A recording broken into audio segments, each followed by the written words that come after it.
What is this oddly familiar sounding music, chat? This sounds like sounds a little bit like Zero News to me, baby. Sounds a little bit like Zero News. What's this? New Zero banner?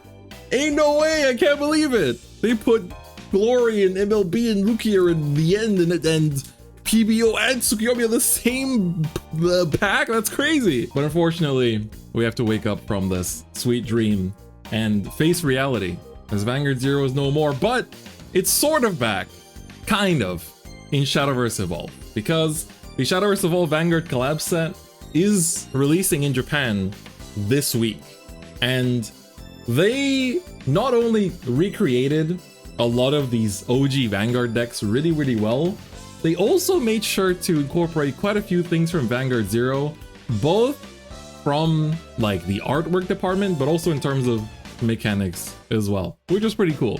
So in today's video, I wanted to take a look at the full card list for the Shadowverse EVOLVE Vanguard collab set and give you the translations of everything, because I've been asked by people to like translate stuff. I have already made a video covering the general rules and stuff of the Shadowverse EVOLVE Vanguard collab, so I'll link that up here somewhere in the description so you can check that out. And if you also want to just learn how to play Shadowverse EVOLVE in general, I'll also link a video to that in the description too, so you can check all of that out if you're just brand new getting into the game. But you know, most of the EVOLVE videos I make on this channel are ones that are to promote the English version of the game. I don't really make too many videos about the Japanese version these days, but this one is just straight up me out of love for the game and for the fact that our beloved IP, Dear Vanguard, is finally in a different game, right? I mean, technically it was in a, there was some old TCG, I think it was called like 5 Cross or something, that the Vanguard anime had like cards in. I remember having like the Kote ones in a binder.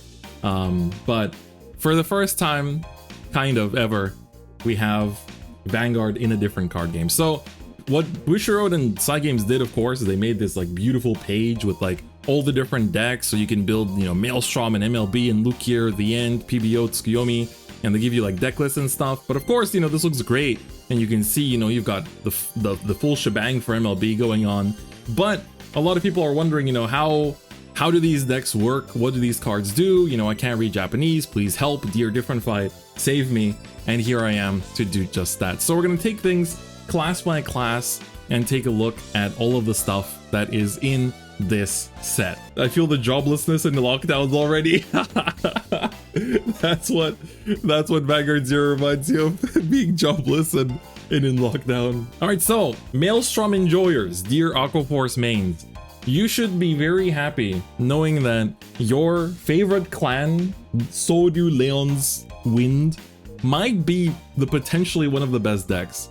And let me explain why. So Maelstrom himself is a 3 cost with 3 attack and 3 defense. And in Shadowverse EVOLVE, you know, you have 20 life, and then you attack your opponent with this number and decrease them to 0. And normally in Shadowverse EVOLVE, when you play a card, it cannot attack that turn. But there is a cool keyword called Storm that allows you to attack your opponent's face that turn. And Maelstrom's, the first thing he says is Storm, which means he can attack your opponent's face immediately. So he goes in. He's Blue Storm Armada. Of course he has Storm, bros. So he can attack immediately to your opponent's face, and he has Twin Drive. And you might be wondering, Twin Drive, what did they do with it in Shadowverse EVOLVE? It's the same, not just as Vanguard, it's the same as Vanguard Zero. So drive checks in Shadowverse EVOLVE is you flip the top card of your deck. If it is a trigger, you activate the effect and put the trigger card to the drop zone, to your cemetery. And if it's not, it goes to the bottom of your deck. We did it, bros. Vanguard Zero is back. Vanguard Zero is back. His effect is when he attacks himself, if this turn, this is the 4th attack. Oh, where did my music die? Come back. So Maelstrom's other effect is that when he attacks, if this turn, this is the 4th battle that your Aqua Force followers, so basically units that we call in Vanguard are called followers in EVOLVE. If it's the 4th attack of an Aqua Force this turn, he automatically evolves into Glory Maelstrom. Now, if you don't evolve him through that effect, you have to pay 4 play points. So in Shadowverse EVOLVE, you gain play points, which are basically the mana every single turn. So you start with 1 and every turn it goes up by 1. So normally it's like you'd pay 3 to bring him out and then 4 more to evolve him the same turns. That would cost you like 7 in 1 turn. But if you can do 4 attacks in 1 turn, you can evolve him for free. And then he becomes a 4/4, so he, deals 4 attack damage to your opponent. And he says that if this deals damage to your opponent, to their leader, then you can choose a follower on their field, destroy it, and draw 2. This is insane, by the way. This is 4 damage to face, so you're already doing a 1/5 of their life to their in 1 attack, and you are also drawing 2 cards, which is very strong in the aggro-based deck, and you're getting to destroy something without actually attacking it. So there's a lot of factors why this is very good. And you might be thinking, oh, but doing 4 attacks in 1 turn, like, you just said that in Evolve you can't attack with cards that you play that turn. Luckily, Aquaforce doesn't care, and let me explain. So Diamantes, everyone's favorite attack swapper. I was really curious how they would incorporate him. So he has not Storm, but he has another very good keyword in Shadowverse EVOLVE called Rush. And Rush means that on the turn that this card is played, it can't attack your opponent's face, their leader, but it can attack your opponent's other followers, right? So it can attack your opponent's other units, but it can't attack it can attack your opponent's other rear guards, but not their Vanguard, if we're putting it into Vanguard terms. So, and then he says, when he's played, so in Evolve we have a term called Fanfare, this little F logo, which means when it's played. So on Fanfare, you choose an opponent's follower and you rest it. So you engage it is the official term in Evolve. But so you get to rest it. And that means you now have an attack target, because in Evolve, if you don't rest a follower, you can't attack into it. So he rests them and goes boom, he attacks into it. And then he says, this little L over here means last words. That means that if this is destroyed, that would activate. So they have a keyword for when destroyed. So he says, during your turn, when this is destroyed, you can look at the top 5 cards of your deck, and from among them, find 2 original cost 1 Aquaforce followers and play them immediately, and the rest goes to the bottom of your deck. So he's the 3 cost that can swing into your opponent's followers and then potentially spawn 2 guys. And we're gonna take a look at what guys he can spawn in a second. Yeah, death rattle for the Hearthstone players watching this video, exactly. We got Basil. So basically Aquaforce has 4 triple rares. They're called legendaries in Shadowverse EVOLVE. So you got the 2 Maelstroms, and then you've got the Diamantes and Basil. So Basil is a 3 cost with 2 attack and 2 defense, and he has Storm, so he can attack your opponent's face immediately. And he says on Fanfare, when he's played, you choose an originally cost 1 Aquaforce follower that is on your field, bounce it back to your hand, and then you choose an original cost 3 or lower Aquaforce follower from your hand and play it. So this lets you convert a small guy into Diamantes or Maelstrom. So you remember how Basil and Diamantes would swap into other things? So you've got Diamantes that swaps into little guys, so he swaps into grade 1s, and then you've got Basil that swaps into big guys. He swaps into the grade 3. You see what I mean? It's doing good stuff. Can't buy into another card game. I'm still trying to talk myself out of Shadowverse. No, you can't. How can you talk yourself out of it when you got this in front of you? So you can see where we're going, right? It's a very faithful reproduction of the original. We got Algos. Well, Algos, let's see what he does. He says he evolves for 1 play point. So he costs 2 himself normally, and he has 1 attack and 3 defense. And he can evolve for 1 play point into Navel Gazer Dragon. So in Shadowverse EVOLVE, you have your main deck, and you have the Evolve deck comprised of 10 cards, which is kind of like the G-Zone. So it's basically, they evolve into specific cards. So the G-Zone, you can choose which one you go into, but in Evolve, they're tied to specific ones. So Algos can evolve into Navel Gazer, right? So you can see his stats go up, he becomes a 2/4 after being a 1/3. So Algos' effect is when your Aquaforce follower attacks, if it's the 3rd battle of your Aquaforces this turn, you heal your leader 2 and draw a card. Hey, remember? Algos on hit used to draw a card? Very good. And then what does Navel Gazer do? Well, Navel Gazer says when he evolves, he lets you choose a original cost 1 Aqua Force follower from your hand and play it for free. So you basically pay 3 play points to get a 2/4 on the field that can heal you and draw you cards. And he also plays you a 1 cost for free as well. Then we're talking about all these like low cost followers, and suddenly Hydro Hurricane Dragon shows up. Do you guys remember Hydro Hurricane Dragon? Any Hydro Hurricaners in chat? I feel like even OG Vanguard kids don't remember him. I feel like, am I the only one? You guys don't remember Hydro Hurricane Dragon? This OG out here? You do? You remember? I used him because I was too poor for Maelstrom. Yes, somebody remembers. That was definitely what a lot of us had to do. But anyway, Hydro Hurricane Dragon is like, you see his cost is like way higher, right? He's 8 cost, 5/5. But he's very expensive to play. But he says when you would play him, if you have attacked with 3 or more Aqua Force followers this turn, he costs 6 less. 2 cost 5/5, and that's not all.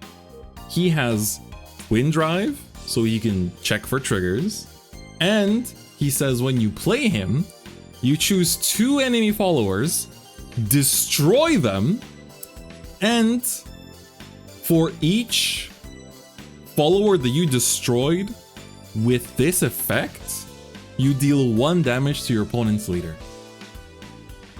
Excuse me? So you're telling me this is basically a 2 cost that can check for triggers, is a 5/5, and he removes 2 things off the board and pings damage while presenting 5/5 of stats on board. This card is crazy. This card is crazy, right? So we're almost at the part where we get into the low cost guys, right? We're getting close. Let's take a look at Benedict. Benedict was very similar to Basil Diamantes. He was the first ever title assault, basically. So Benedict is a 3 cost with 3 attack and 3 defense. And he says, if you pay an extra play point, you can give him drive. So even if a card doesn't have like single drive or twin drive on its own, you can give it if they have this first effect. So he says when he gains the drive, he gets +1/+1 in stats, so it becomes a 4/4, and he searches for 2 different named original cost 1 Aqua Force followers from your deck and adds them to your hand. So he doesn't play them for free, it's not that cracked, but he adds them to your hand. You pay with play points, not drive points. I mean, no, it's like you pay it with a play point or an evolve point, basically. And then you take a drive point from your evolve deck and put it under him. So the drive points are basically these little cards that are, I'll scroll down to the bottom and they will pop up. This is a drive point. This goes into your evolve deck. So you take one of these from your face down evolve deck and put it under one of the followers that has to gain drive in that fashion. He becomes a 4/4 that searches your deck for 2 1-cost Aqua Force followers. And now we finally get into the 1 cost. Here we have Valeria. She's a gold too, so that means she's a double rare foil. She's a 1 cost with 1 attack and 1 defense. You might be thinking that's kind of weak, but if you pay 1 play point, you can give her drive, and she becomes a 2/2, and she gets Storm, and she gets the on attack effect to choose an enemy follower. And if this turn, this is the 3rd time that a Aqua Force follower attacks, you deal that follower 2 damage. So you get to search out this one, for example, through Benedict, or you get to play it for free from your top 5 with Diamantes. Then we've got Lazarus. So Lazarus, he is very simple. He's a 2 cost with 3 attack and 2 defense that says he does not take effect damage from your opponent. He just straight up doesn't take effect damage from your opponent. So in an evolve, there's a lot of effect damage.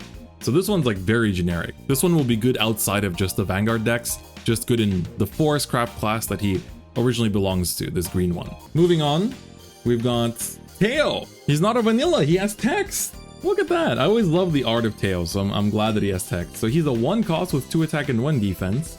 And he says, as long as you have another Aquaforce follower on the field, he gets Rush, and this other keyword in Evolve called Assail. So, as I said before, if you want to attack your opponent's followers in Evolve, they have to be rested. But there is one keyword that can surpass that, called Assail. Assail allows the follower to attack into your opponent's standing followers too. So they're allowed to actually clash like that. So that contributes to your attack counts, right? Which is good. We got the Penguin! You guys remember this guy? Soul Blast 2 draw card? Well, in Evolve, he's a 2 cost, 2/2, still all the 2s, that can gain drive for 1 play point, and when he does, he becomes a 3/3, and he looks at the top card of your deck, and you may reveal one that you like the top card and add it to your hand. If you revealed an original cost 1 Aquaforce follower, you heal your leader 2. He draws you a card and he heals you 2 while being a 3/3. It's pretty good, but he is a 2 cost. But we have a 1 cost here. This is Kypros. So he was, do you guys remember this card's original effect in Vanguard? Hint, this card was in the first Aquaforce trial deck. Oh, somebody got it in chat. CB1 plus 1k, exactly. Counterblast 1 plus 1000 power. So in Evolve, he says he has 0 attack, but he has Storm, so he can attack face and do 0 damage, but he contributes to your attack counts. And he says last words, when he would die, you search your deck for a copy of him and add it to your hand. So he can basically just swing into something just to contribute to your attack count. Then we have Perfect Guards, So in Shadowverse EVOLVE, you have 3 types of cards. You have followers, spells, and amulets. So they're kind of what you would think, right? Followers are units, spells are orders basically, and amulets are basically like set orders. So what the spells can be played are, they can be played during your turn, or if they say quick, they can be played during your opponent's turn, either in response to an attack or at the end of your opponent's turn. So what Pascal can do is he lets you choose between 2 effects for 1 cost. The first effect is you choose an opponent's follower and deal it 2 damage, right? So it can kind of negate an attack if it's small enough. Or the second effect is you can discard an Aquaforce card and then choose an opponent's follower and deal it 3 damage. And then look at the top card of your deck, and from among the top 1, you can choose a 1 cost Aquaforce follower and add it to your hand. So as you can see, a lot of stuff looks for the 1 cost, right? So this is a 1 cost spell technically. So, you know, for example, Benedict, they all say 1 cost followers. They will not add the PG to your hand, unfortunately, but they can add the crit. The crit is a 1 cost 1/1, and critical triggers in Evolve say that when revealed for drive check, you give one of the followers on your field +2 attack. So you're able to buff up the power of your followers there, which is really nice. And his actual effect is, when he's just played normally, is Storm. So he can attack your opponent's face. Just like that, as a 1 cost. You can find him off of all your other cards. The stand trigger. Stand triggers in Evolve say when they're drive checked, you choose one of your followers and stand it, but this turn it cannot attack the opponent's leader anymore. So it can only attack your opponent's other followers, but it doesn't deal phase damage anymore, which makes sense, would be a bit too broken. Even now, people are saying stands are pretty broken in Evolve, but hey, we'll find out once the set is out. But he's a 1 cost 1/1 that has Rush, so he can attack your opponent's rested followers, and he lets you choose an opponent's follower, and you can either rest it or stand it, which is pretty cool. So you can kind of control if it's standing or resting and then choose if you want to attack into it or not. Not a 1 cost, but a 2 cost. The little, what was his name again? Who is this guy? Bobber. Otter, yeah, Otter, thank you. He's not a Bobber. Sea Otter, yeah. So he's very simple. He's a draw trigger, and draw triggers in Evolve say, when revealed for drive check, draw a card. Just what you would expect. And on Fanfare, he draws you 1 if you play him to attack with. Then we have, oh, baby, the Aquaforce Heal. The Aquaforce Heal, oh my god. She's a 1 cost 1/1, and heal triggers in Evolve say, when revealed for drive check, heal your leader 3 defense. Now keep in mind that in Shadowverse EVOLVE, you can only have 3 of each card, and specifically for the Vanguard collab in Shadowverse EVOLVE, you are allowed to mix classes, but the triggers you choose to play have to match the class of the leader you choose to play. So if you choose to play the Leon leader, you can only play Aqua Force triggers. So that means that in total, you can only put 3 of each of these, right? So your deck of 40 cards can only have 12 triggers total, right? So that's like the hard maximum. So her other effect is she's a 1-cost 1/1 that has Ward, and at the beginning of your end phase, this turn, if your Aqua Force followers have attacked 3 or more times, she heals your leader too. So pretty good, like just, you know, working both when checked and also when on the field. Now where's the OT? We got a couple more cards for Aqua Force. We have Coral Assault, the best V-Series Aqua Force card. And for Vanguard 0 with 13 triggers? What a coincidence. Any 9-draw gamers? What does Coral Assault do? I actually haven't read this card myself yet. So he says he can gain a drive for 1 play point, and he's a 2-cost 2/2. And he says when your Aqua Force follower on the field attacks, you can choose 1 follower in your opponent's field, and if it's the 3rd attack of this turn, you deal that follower 2. And when he gains drive, he chooses an opponent's follower, deals it 2 damage, and gains +1/+1. So he's like a really good card for like taking out, like sniping your opponent's rear guards, which is very different from, like, he never had any retire effects, right? Even in V-Series, he was like an extra draw guy. He doesn't draw at all. So they chose to really embrace the Gatling gun on his back instead.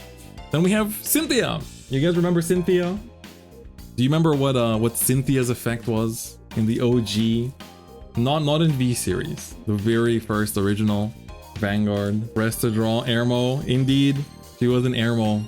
On boost, drop to draw 1. That's right. So what does she do in Evolve? She's a 1-cost spell. She's not a follower. So even though she, I mean, looks like she should be a follower, she says if you play her as a spell, you choose a 1-cost follower from your cemetery and play it. So she revives something. She revives a thing, which is very nice. And finally, Eric, the starter. Eric is actually not a follower. He's an amulet. And the special thing about the Vanguard collab in Shadowverse EVOLVE is that when you play a Vanguard deck in Shadowverse EVOLVE, you start with a card on the field, much like you do in Vanguard, which are these starter amulets. So you can only have 1 starter amulet per deck, and at the beginning of the game, you put it face down on the field already at the beginning, and then you shuffle up your deck, just like you do in Vanguard. And then they have effect. So this one says you can rest it and send it to the drop to choose a original cost 1 Aqua Force follower in your field and give it Storm. So, you know, this Teo normally doesn't get Storm, but thanks to Eric, you can give it Storm. It's pretty strong. And this starts on your field. You don't care about the cost because it's already been on the field. Do starters count towards the main deck count? They do. They do indeed. So we play 39 essentially? Yeah, more or less. Just like in Zero! Oh my god, it literally is Vanguard 0. So anyway, so that was Aqua Force. So Aqua Force, basically, if you get the idea, is that you're basically playing a lot of low-cost followers, and a lot of them can go face. And your starter enables the ones that can't go face to go face. And if you've managed to attack enough times, then your Maelstrom can evolve for free while twin driving and doing 4 damage and drawing you extra cards, which is very, very good. This has been Aqua Force. Now, my friends, we get into the good. We get into freaking Royals, baby. But before we can really get into Royals, we have to actually take a look at, there's 2 starter decks for this collab, and one of them is Royal Paladin. So for the Royal Paladin starter deck, you basically have all the familiar faces, including a brand new art of Aichi too, which is very, very nice. So the starter deck is already very good, honestly, just as its own product. Revolves around Alfred. So Alfred early is a 4-cost 3/3 that for 2 play points evolves into King of Knights Alfred. That's right, that is so anime. So freaking anime, I love it. But he has Storm, so he can attack your opponent's face immediately, and Twin Drive as well. And then when he evolves into Alfred, King of Knights Alfred, he lets you search your deck for a 3-cost or lower Royal Paladin follower, and play it immediately. And if you have 15 or more Royal Paladins in your drop, so in your cemetery, then the cold thing and himself get +1/+1. And of course, what is a 3-cost Royal Paladin? Blaster Blade, baby. Blaster Blade is a 3-cost with 3 attack and 3 defense that, when played, he says if he was played by an effect, he evolves for free automatically. And what's really important about this effect is that this evolution by an effect does not count towards your once per turn evolving. So even if you evolved Alfred this turn in order to bring out Blaster Blade, the Blaster Blade will still evolve automatically. So Blaster Blade says he has single drive, so he checks just a single time. And on evolve, he says you choose an opponent's follower and deal a damage equal to double the amount of Royal Paladin followers on your field. So you get to basically, like, even if you have just 2 followers on the field, he will deal 4 damage. So he's basically just, you know, basta, like stabbing the opponent's followers on the field. It's great. Pokai Blade, that's right. So that's Blaster Blade. He's gonna be your most used card because not only is he really strong removal, but he's got single drive, so you can check for triggers too. And you've got many ways to bring him out. You've got Wingle, that's a 1-cost 2/2 that if you pay 3 play points and rest him, you can choose a Blaster Blade from your cemetery and play it. That triggers the fanfare. He automatically evolves. So you can see that we have, like, you know, Wingle can bring out Blaster Blade, and it's pretty good. And there's still more stuff that we can do. So we got Boris. This actually, I have a story with this guy. I remember in original Vanguard, Boris' effect was like when he attacks, +1 gain 3k. When I first started playing the game, I didn't know that on-attack effects were once per turn.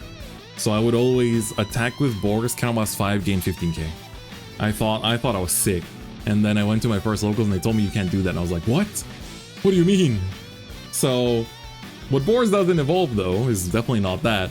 He's a 3-cost 3/3 that you can give drive to for 1 play point. And when he gains drive, he becomes a 5/5. So he's got a lot of stats. And he also has a sail, so he can attack your opponent's standing followers. Babu DF days, that's right.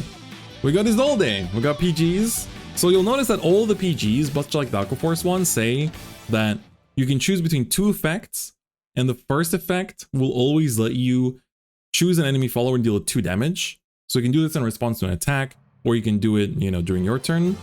And they have the second effect, so the second effect is always specific to the class. So Isolde says, you can discard a Royal Paladin card from your hand and choose an opponent's follower, deal it 3 damage, and heal your leader too. So it does a bit more damage for discarding and also heals you as well. So they definitely do give you a little bit in return too. Angelic Snipe with a little bit of a bonus, that's right. So, but you can use this as Angelic Snipe and Sword too. Vanguard 0 victory theme, we love it. We love it. Then we got Gallatin. Gallatin is surprisingly also not a vanilla. He's actually quite expensive, a 5-cost, 5 attack, 4 defense, that on Fanfare deals 5 damage to an enemy follower. So he actually does the slicing. And you can give him drive for 1 play point and he becomes a 6/5 that deals 3 damage to all enemy leaders. So he's stabbing your opponent in the face too. He's aggro as hell this time. He actually has a fight the effect. Even better than the time he had an effect in G in the Aichi Legend deck. Then we've got Marin. So Marin is a 3-cost with 3 attack and 4 defense that has Ward. So Ward is literally intercept from Vanguard 0. So that means that as long as the Ward follower on the field is rested, you have to attack it and clear it first before you get to attack your opponent's Vanguard, their face. Making him a 0 with this music. Yeah, taunt for the Hearthstone bros. So what does Marin do? When you play it, you get to look at the top 5 cards of your deck and choose 1 Royal Paladin card from among them and add it to your hand and put the rest at the bottom. So it's just a searcher. Very good. Lian, our beloved rest to ditch and draw. So she also has Ward. So you also have to clear her before you can attack the rest of your opponent's face. And she says when you play her, you can discard a Royal Paladin card from your hand and choose a Royal Paladin follower from your cemetery and add it back to your hand. So instead of ditch and draw, she lets you ditch and recover something, which is also pretty good. Then we've got Morgana. Do you guys remember what Morgana used to do? She was also, or she? I always forget. But Morgana is a 2-cost 2/2 that can gain drive for 1 play point. And when they gain drive, they deal 2 damage to enemy follower and get +1/+1. So become a 3/3. And when they attack, they let you discard a Royal Paladin card to get +1/+1. So, you know, asking you to discard stuff, but does become pretty beefy for a 2-cost, which is pretty nice. Then we got the triggers to finish up and the starter. So Liu, of course, he is, you know, the same critical effect of giving +2 when checked, but he's a 2-cost 2/3 otherwise when you play him. And on Fanfare, he lets you discard a Vanguard card from your hand to search your deck for a Blaster Blade and add it to your hand. So you can actually search out the Blaster Blade, just like you used to back in the OG days too, which is very nice. Margol says on Fanfare, you discard a Royal Paladin card to draw 1, pretty draw trigger effect-like. Flogel says at the start of your end phase, you stand it. So, you know, it's a 2-cost 2/3, so it's good in stats too. And you got Elaine, who's a 2-cost 2/3 that has Ward and heals your leader 2 when you play her. And then finally, your starter amulet in the starter deck is the Stardust Trumpeter, which lets you rest it and send it to Cemetery to give a Vanguard follower +1/+1 on your field. So pretty good stuff. So those are all the things in the trial deck. And as you'll notice, the trial deck stuff was very much like the early Royal Paladin days. But here we get to the late season 1 Royal Paladin stuff, and of course, Majesty no dobra stuff. We gotta break out the MLB is exactly what you would expect. It's a 6-cost 4/4, and he has Storm and Twin Drive. So very similar to Maelstrom, except, you know, Maelstrom is a 3-cost. But he can attack face immediately, and when he does attack, if you have a Blaster Blade and a Blaster Dark in your cemetery, he gets +2/+2. So he's got 6 attack and 6 defense too. And in this, when you play him normally, not only if you have a Blaster Blade and Blaster Dark in cemetery, but for every pair of Blaster Dark and Blaster Blade in cemetery, he chooses an opponent's follower and destroys it. Yeah, cemetery equals drop zone. So if you've got 1 of each, he destroys 1. If you've got 2 Blaster Blades, 2 Blaster Darks, he destroys 2. And if you've got all 3 of each out, then he destroys 3 followers when played. Very strong. So he gets to clear out your opponent's board, slashes through them, you know, like the blasters do, and then he goes face to your opponent. And honestly, seeing the original MLB art is, to me, the most nostalgic. Like, I think the MLBs that we've gotten throughout the years have been cool, but nothing quite hits like the simple gray background MLB. Like, there's just something about it. Then the other legendary for the deck is Palamedes. Palamedes is a 4-cost with 5 attack, it's quite high, and 3 defense. And he says, if you have 15 or more Royal Paladins in your cemetery, he gets Storm, and when he attacks, +1/+1. So he gains those effects. So he can attack face immediately if you have 15 or more Royal Paladins in the cemetery, which will take a little bit to build up, but you saw there's a lot of like discard and draw or like discard and do stuff effects. So it's not as hard as you think. But he also has a Fanfare effect when you play him to choose an opponent's follower and deal it 5 damage. It's pretty good. And then, of course, Starcold Trumpeter. If there's MLB, there's no way there's no Starcold Trumpeter. So Starcold Trumpeter is a 4-cost with 3 attack and 3 defense that basically says you can give her drive for 1 play point, and when she gains drive, she deals 4 damage to an enemy follower, right? So she can take out MLB on her own if it doesn't have the buff. If MLB hasn't attacked yet, she takes MLB out alone. She solos him.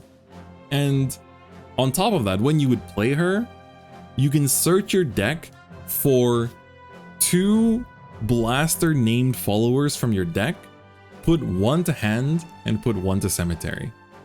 So that means she can search both MLB, and the Blaster Bros together. So you can search, you know, if you're missing Blaster Dark and MLB, you search them. If you're missing the Blaster Dark and Blade, you search them. You know, it lets you combine any way you want, which is really nice. That is, you know, what she used to do back in the day too. So that's the 3 legendaries that Royal Paladin has in the main set, but it's got quite a few golds. And we start with the most surprising one, which is Akane. You know, I'm kind of surprised that in D era they didn't remake Akane, because I love Akane. She is so pretty. Could she also search PBO?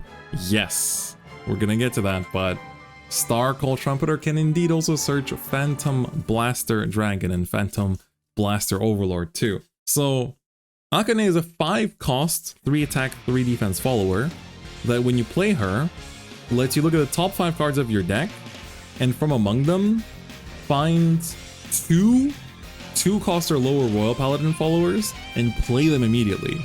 So she summons the dogs.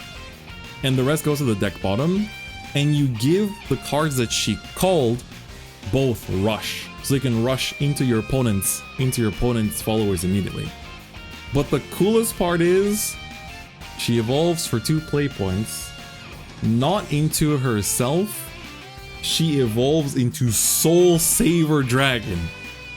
She got the dog in her, bro. She evolves into Soul Saver Dragon herself. She does it herself. She goes from being a 3/3 to a 5/5, and on evolve, she gives 2 of your other Royal Paladin followers on the field +2/+2, just like Soul Saver always did. It's so good. It's peak. It's peak. What can I say? It's peak. So that is another like small thing that I really appreciate. It's so good. It's so good. Then we've got the Blaster Crew. You've got Bedivere. Bedivere is a 2 cost with 3 attack and 2 defense that has Ward. And when he's played, as long as you have if you have a Blaster follower on the field, he gets +1 attack and Storm. So he can attack face immediately, which is really good. So and it's 4 attack too, so you just have to have a Blaster on board. So if you have like a Blaster Blade sitting from before, you just play Blaster Blade, play this, like, you know, Blaster Blade takes out your opponent's board and this goes 4 damage to face. It's pretty good. K, I would say, is even better. K says, so I have to give you an important ruling here, but in Shadowverse EVOLVE, when you evolve into a follower, and let's say that follower dies, the evolved card goes back to the G-Zone, not to the G-Zone, sorry, the evolved deck face up, so very similar as the G-Zone. But K says, when you would play him, if you have a face-up Blaster Evolve follower in your Evolve deck, you can choose to put that Blaster face down, and his play costs 3 less. He becomes a 0 cost, and he has Rush as a 4/3. So he can swing, if your opponent leaves up in MLB, he can swing into him for 0, while reusing your Blaster Blade, or your Blaster Dart, or your Phantom Blaster Dragon. We'll get to that a bit later. 0 cost, 4/3, baby. And then, no, Bedivere and K are the same art. Ganslot came way before them. But I believe Betty K are also drawn by Hagia Sensei, right? All 3 of them are drawn by Hagia Sensei, which is Vargas and Bluish Flames artist. That's very good indeed. So what does Gans Revolution do? Does he become a heal trigger and go back to deck while searching out your Blaster Blades? Well, let's see. He says he's a 4 cost with 4 attack and 4 defense. And he has Rush, so he can attack your opponent's followers. He has Assail, so he can attack your opponent's standing followers. And he has Twin Drive, so he can also check for triggers while doing all that. And on top of that, when you play him, if you have Blaster Blade in your cemetery, he draws 2 cards, discards 1, and for this turn, he does not take any damage. This is a very buff Gansalot. This is like V-Series Gansalot. V-Series Gansalot was the buff one that was like, hey, your Blaster Blades can drive check now. They become the Vanguard. This Gansalot, I guess he is Gans Revolution. He doesn't, you know, he doesn't heal, but he doesn't take damage. which is kind of better than healing in a way. He's like a sentinel. It's crazy. And he also draws you cards, clears the board. He's great. But we do also have Royal Paladin and Kagero are very lucky in that they actually have more than one type of starter. So unfortunately, Barkle is not a starter. He cannot be used as a starter amulet, but he's just a regular follower. He's just a little cat, a little doggo. He's a little guy. So he says, if he would be discarded from hand by a Royal Paladin card's effect, he goes to what is called the EX area. Now the EX area in Shadowverse EVOLVE is basically like, it's kind of like the bind zone, but it's I guess it's not really the bind zone. It's like the Soul in Pale Moon or the damage in Angel Feather or the bind zone in Shoujo Doji, where you can play cards from the EX area the same way that you could play from your hand, but it's public. So it's like a public version of your hand, right? It's like a second hand, yeah. So he goes to your EX area if he's discarded by a Royal Paladin effect from hand. And he's a 1 cost with 0 attack and 1 defense that has ward, and if he's destroyed, he draws you a card. In Shadowverse EVOLVE, there is a very similar card called Bellringer Angel, and let's just say everyone's favorite doggo is here to do the job. Kind of like a bench, yeah, a little bit. Barkle, ding dong! That's right, he's doing it. Then we've got the 1 cost Mirubiru. I'm very surprised that Mirubiru made it in, but I guess it's not too crazy. Mirubiru says it's a 1 cost 1/1 that on fanfare lets you reveal a Royal Paladin card from your hand to draw 1. Doesn't even discard, it reveals to draw 1. It's crazy. It's just literally a 1 cost draw 1. Then, oh, Pegasus Knight. Young Pegasus Knight. This was when Aichi started to get a little evil in the anime. So it's a 3 cost 2/2 that lets you look at the top 3 cards of your deck, find an original cost 2 or lower Royal Paladin follower from among them, play it to the field. Psycholia. My Psycholia has told me that there's a 2 cost or lower follower on these top 3. Oh my god. Kyo's Nightmare, exactly.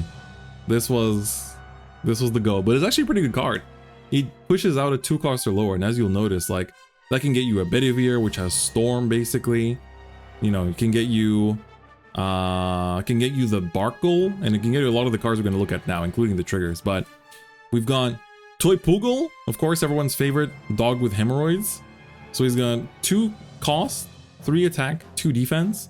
And when he's played, you can choose one of your followers that is a Vanguard follower in the field that costs 4 or more, and give it +2/+2 attack, +2 attack and +2 defense, and rush and assail. So it can attack into your opponent's followers immediately. I'm not sure what this specifically could be applied to, that because a lot of the stuff in the Vanguard collab already kind of like has ways to attack, but I guess this doesn't necessarily specify Royal Paladin, so you can play this in the other clans, for example. So you can give you know, put this into the decks that aren't necessarily Vanguard. So cool. We got more dogs. We got Pongal, of course, the doggo that Akane searches. So Pongal is a 2 cost 2/2 that can gain drive for 1 play point, and when he gains drive, he gets +1/+1 and looks at the top card of your deck, and you can reveal it, and if the card revealed is Royal Paladin, you deal 1 damage to your opponent's leader, which is pretty crazy. And then they also reprinted all the triggers in here. And then we've got the Star Light Unicorn, not Star Dust Unicorn. So Star Light Unicorn says, when one of your followers would drive check, he gets +1 attack. That's pretty good. That's not too bad in an Alfred based deck, I would say. And we've got Gordon. Gordon got turned into a spell for some reason. He costs 2 to play, and he can let you choose between 2 effects. 1 is to deal your opponent's follower 3 damage, or 2, this turn, when you would next take damage, you -5 from that next damage. So he's like a big, like, spell shield sort of card. And I guess his art kind of like fits that image. He was the special intercept, right? He was the special intercept in Vanguard itself, so it kind of works out. And then finally the starter. So you saw that they had Trumpeter in the starter deck, but in the set they did give it a starter, which is Wingull Brave. The Wingull Brave is a starter amulet that, of course, you just play at the beginning of the game, and you can rest him and send him to the drop to draw one card and then ditch one card from hand. But you can only do this effect if you have another Royal Paladin follower on the field. So he basically, you know, the Trumpeter buffed one of your guys. This one lets you draw and drop one, which means that you're able to satisfy, for example, Palamedes, which needs 15 cards in your cemetery.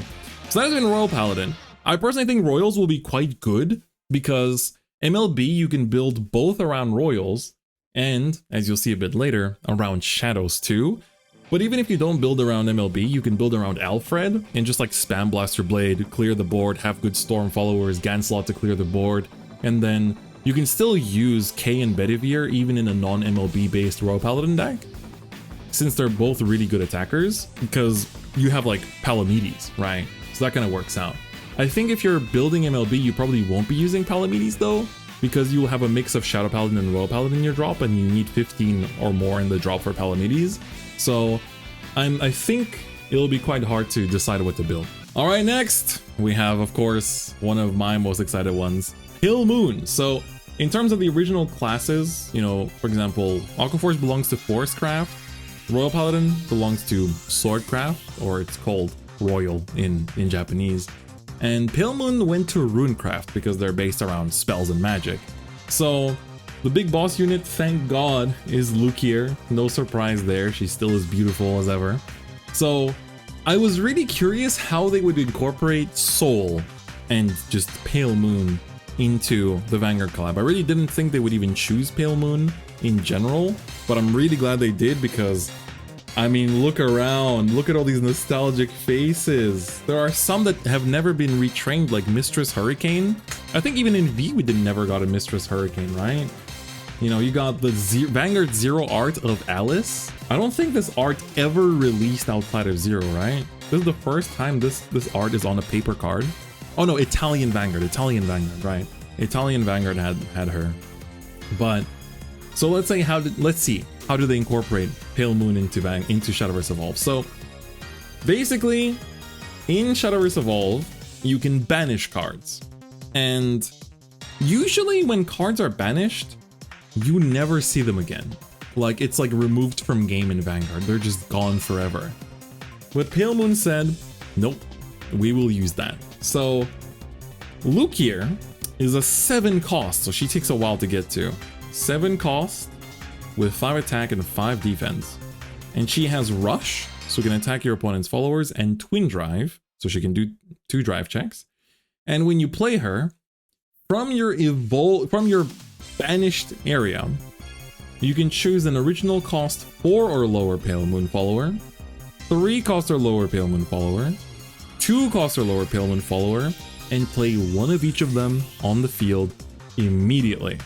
So essentially, Pale Moon wants to set up the banished area, and then Lukier will present them all on the field just like she always does. She always does, you know, CB3 or, you know, Energy Blasts 3 or whatever, and just like pop out the whole circus.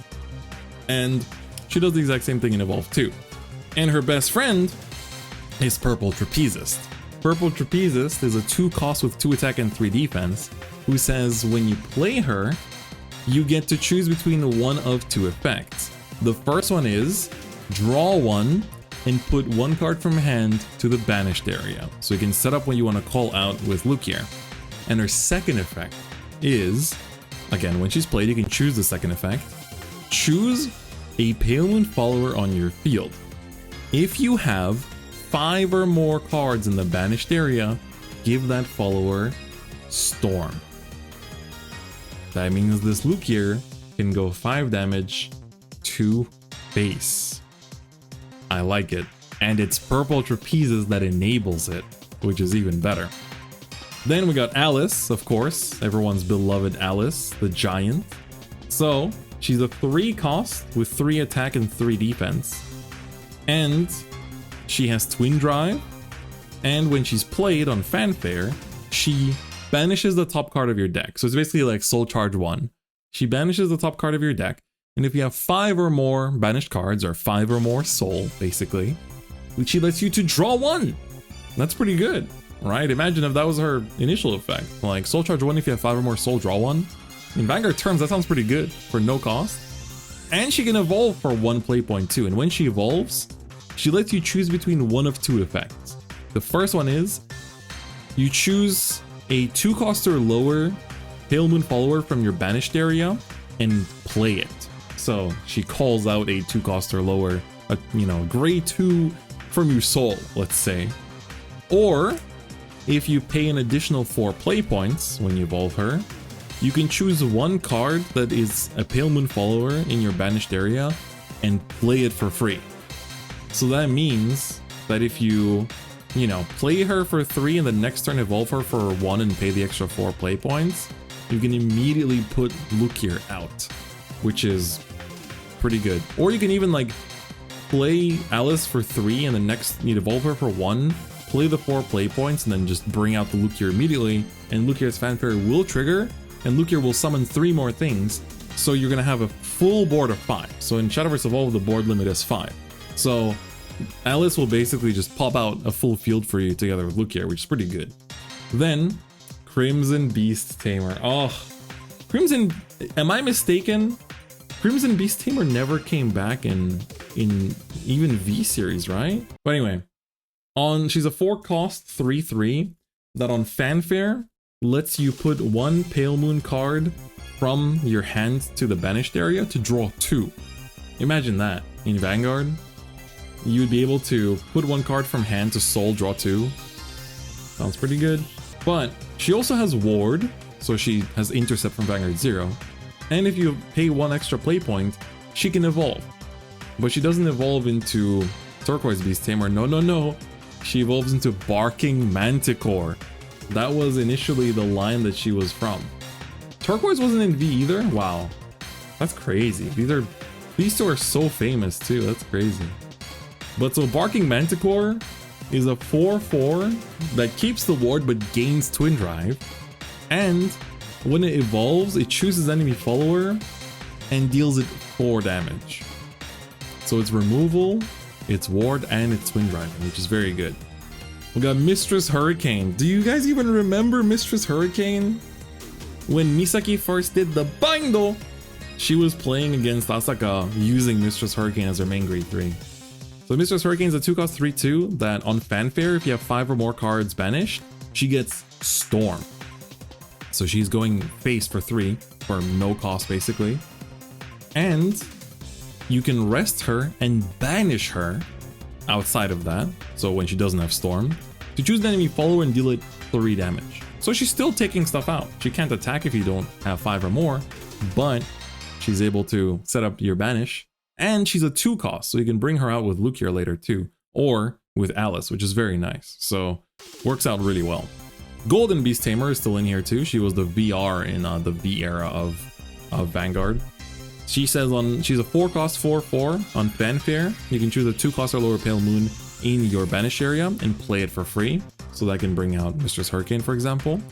And you can also engage her and choose an enemy follower and deal a damage equal to how many Pale Moon followers you have on the field. So she basically, if you have a full field, you can rest her and just boom, do 5 damage to one of your opponent's followers.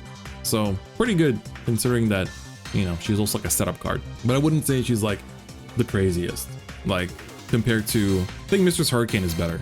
But one that a lot of people are really impressed with is Farah. So Farah says she's a 3 cost 3/3 that you can pay 1 play point to give her drive. And when she gains drive, she chooses an opponent's follower.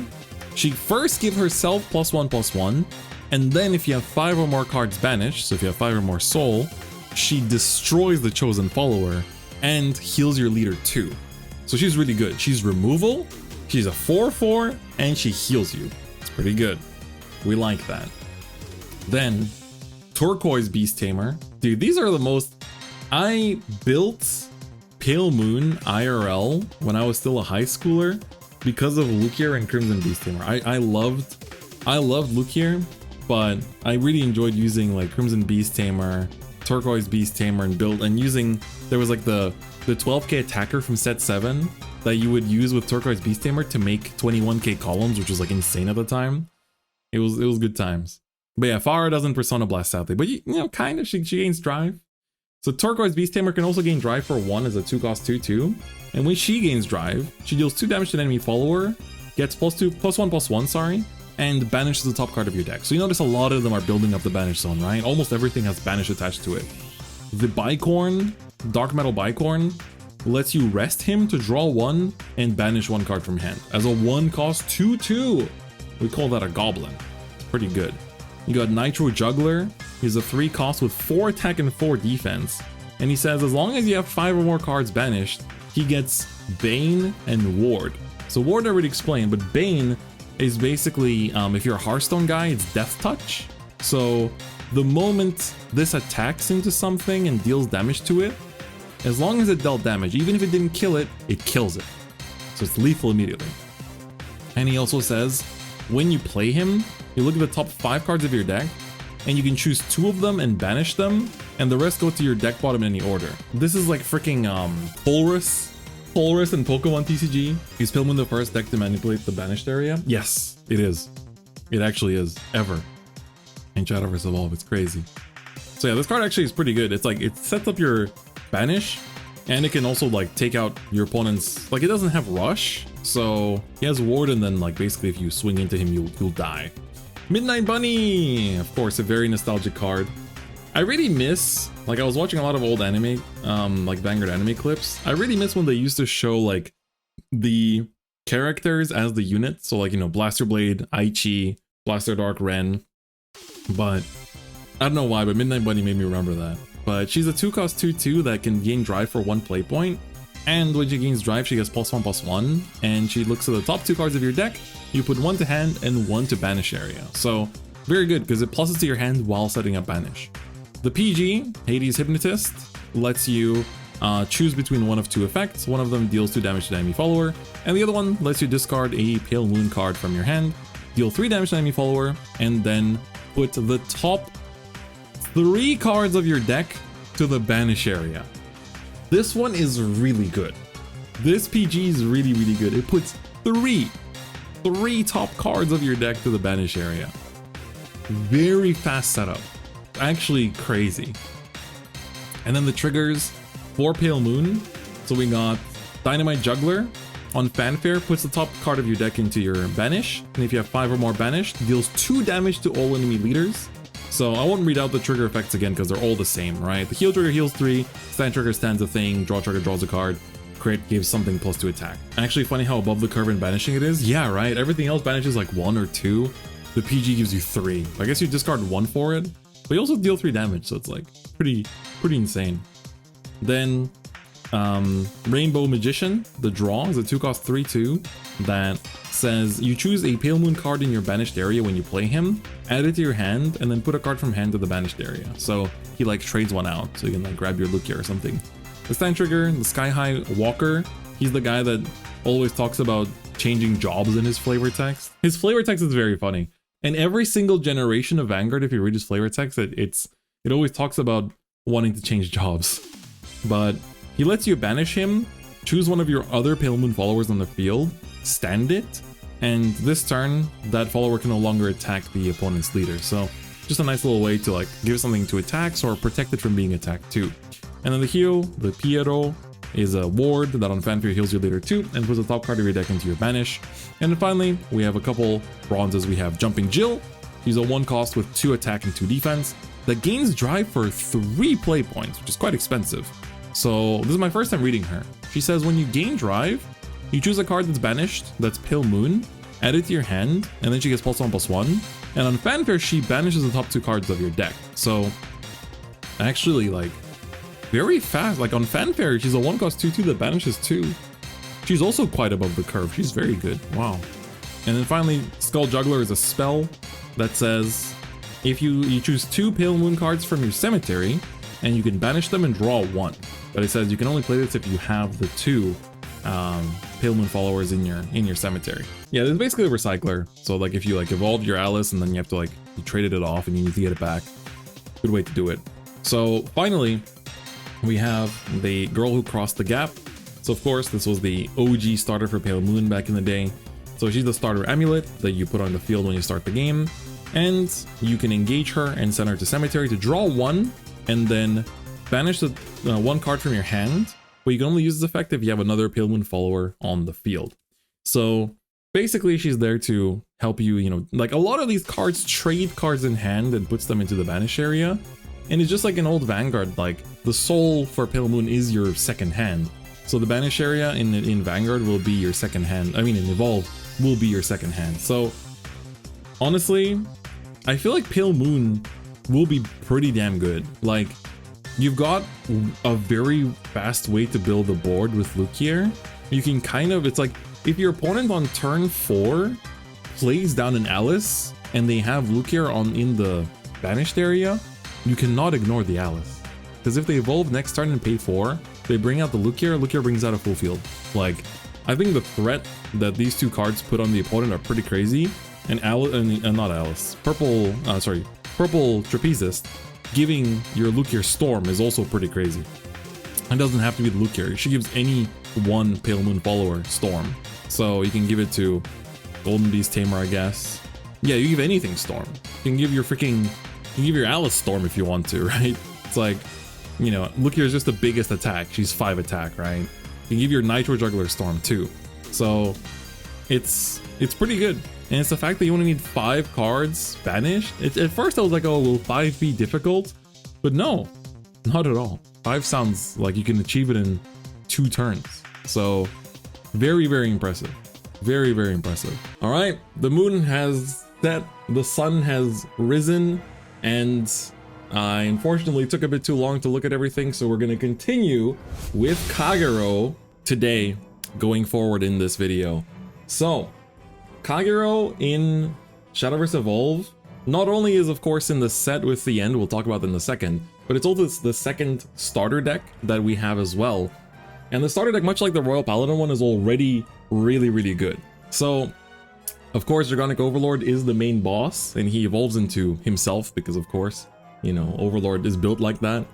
But Dragonic Overlord is a 4-cost Dragoncraft follower, so you can play him in Dragon or, you know, build it around it for the Evolve deck, for the Vanguard deck in Evolve, with 4 attack and 4 defense. And he has Twin Drive, so we can check for triggers, like we looked at, you know, yesterday, or previously in this video, rather. But he says that when you are in overflow state, so in Shadowverse EVOLVE, uniquely to the Dragoncraft class, when you reach 7 play points, so 7 mana, you enter what is called overflow. And so then you get to activate all kinds of bonus effects. So Dragonic Overlord also benefits from that. So when you have 7 or more play points, he says, as long as you have another Kagero follower on the field, he gets Storm, which means, again, reminder that in Shadowverse EVOLVE, when you play a card, when you play a unit, you can't attack with it on that turn. But Storm allows you to attack to your opponent's face immediately. So you can immediately punch your opponent for 4 damage in the face. And if you pay an extra play point, he can evolve and be a 5/5, so he punches your opponent for 5 in the face. That's a quarter of their life. That's like if, you know, if in Vanguard you did 1.5 damage. you deal 1 damage and you rip the second damage in half. But he has Twin Drive, don't forget, even on the Evolve body. So that means he can check for triggers. If he checks a crit, he can do, you know, how much do crits add? They add +2 attack. So he can do potentially 7 damage in 1, which is crazy.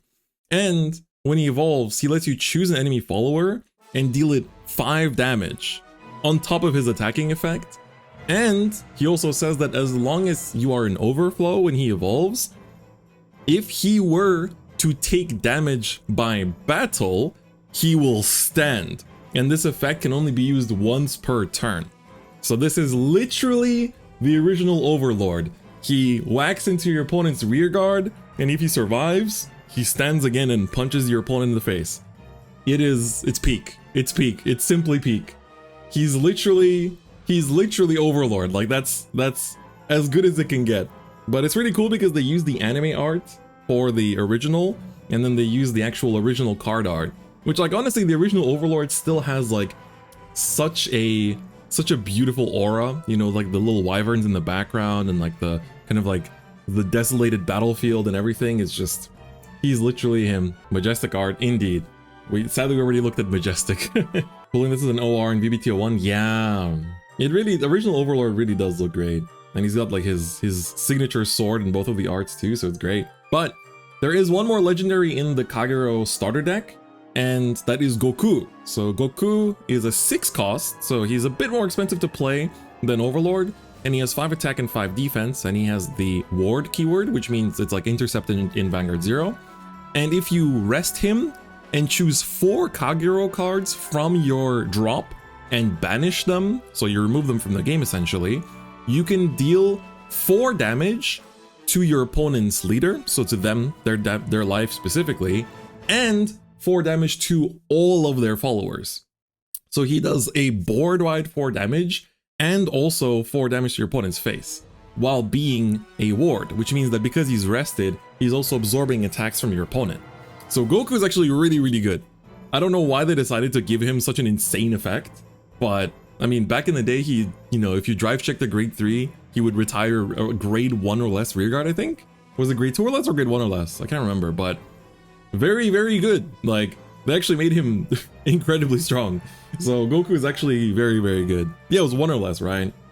Then we have the Aleph. So Aleph, what's really cool is that the main body is the grade 2 and he evolves into the grade 3, which is just so sick. So you can evolve, he's normally a 3 cost with 3 attack and 3 defense, and you can evolve him for 1 play point. And he does have a effect that says when you play him, if you have Bar and Tar in the cemetery, so in the drop, then he evolves into the grade 3 Aleph automatically without actually using up your once per turn evolve or without even paying play points. So Bar and Tar are both, so Tar is the critical, and Bar, of course, is the original grade 1 vanilla, but he's not a vanilla in evolve. So what does he do when he evolves? He's actually really, really good. He has Twin Drive, so he gets to check for 2 triggers.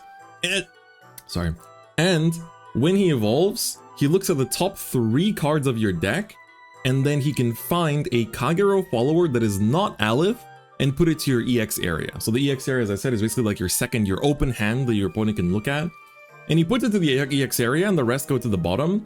And for that turn, the card that you put there by this effect costs 3 less to play. So that means if you find Dragonic Overlord from the top 3, you play him for 1. It only costs 1 to play. Or for example, if you find Berserk Dragon, you can play him for 0.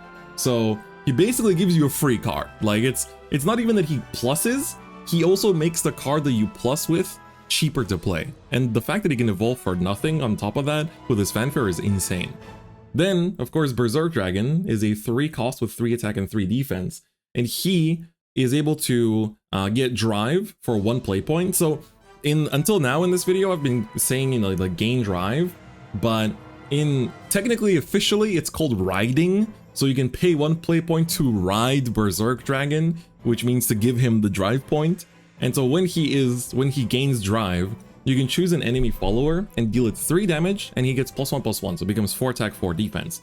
But when you play him normally, you can discard a Kagero card from your hand and choose an enemy follower and deal it 2 damage. So he's really good at just like taking out your opponent's board. So if you invest 4 play points into him, he can basically deal a total of 5 damage across your opponent's followers, while being a 4/4, which is pretty nice, but he does discard 1, so it's important to keep in mind. But as you'll see later, it's actually quite important to have Kagero cards in the drop for multiple reasons. Then we have our everyone's favorite Perfect Guard, Wyvern Guard Bari. So it's a 1 cost spell. It's not a follower. You play it in response to your opponent's attacks or during your turn because it's a quick. And he either deals 2 damage to an enemy follower or lets you discard a Kagero card from your hand in order to deal 3 damage to an enemy follower, and you also deal 1 damage to your opponent's leader too. So you it's like burn damage for PGing. Wouldn't that'd be insane? That would be insane if we had that in Vanguard, right? If a PG dealt damage for some reason, it'd be crazy. Then we have, of course, everyone's favorite vanilla Nehalem. He's not a vanilla. He's not a vanilla. He is a 2 cost 2/2 that when he attacks, he deals 1 damage to all enemy leaders.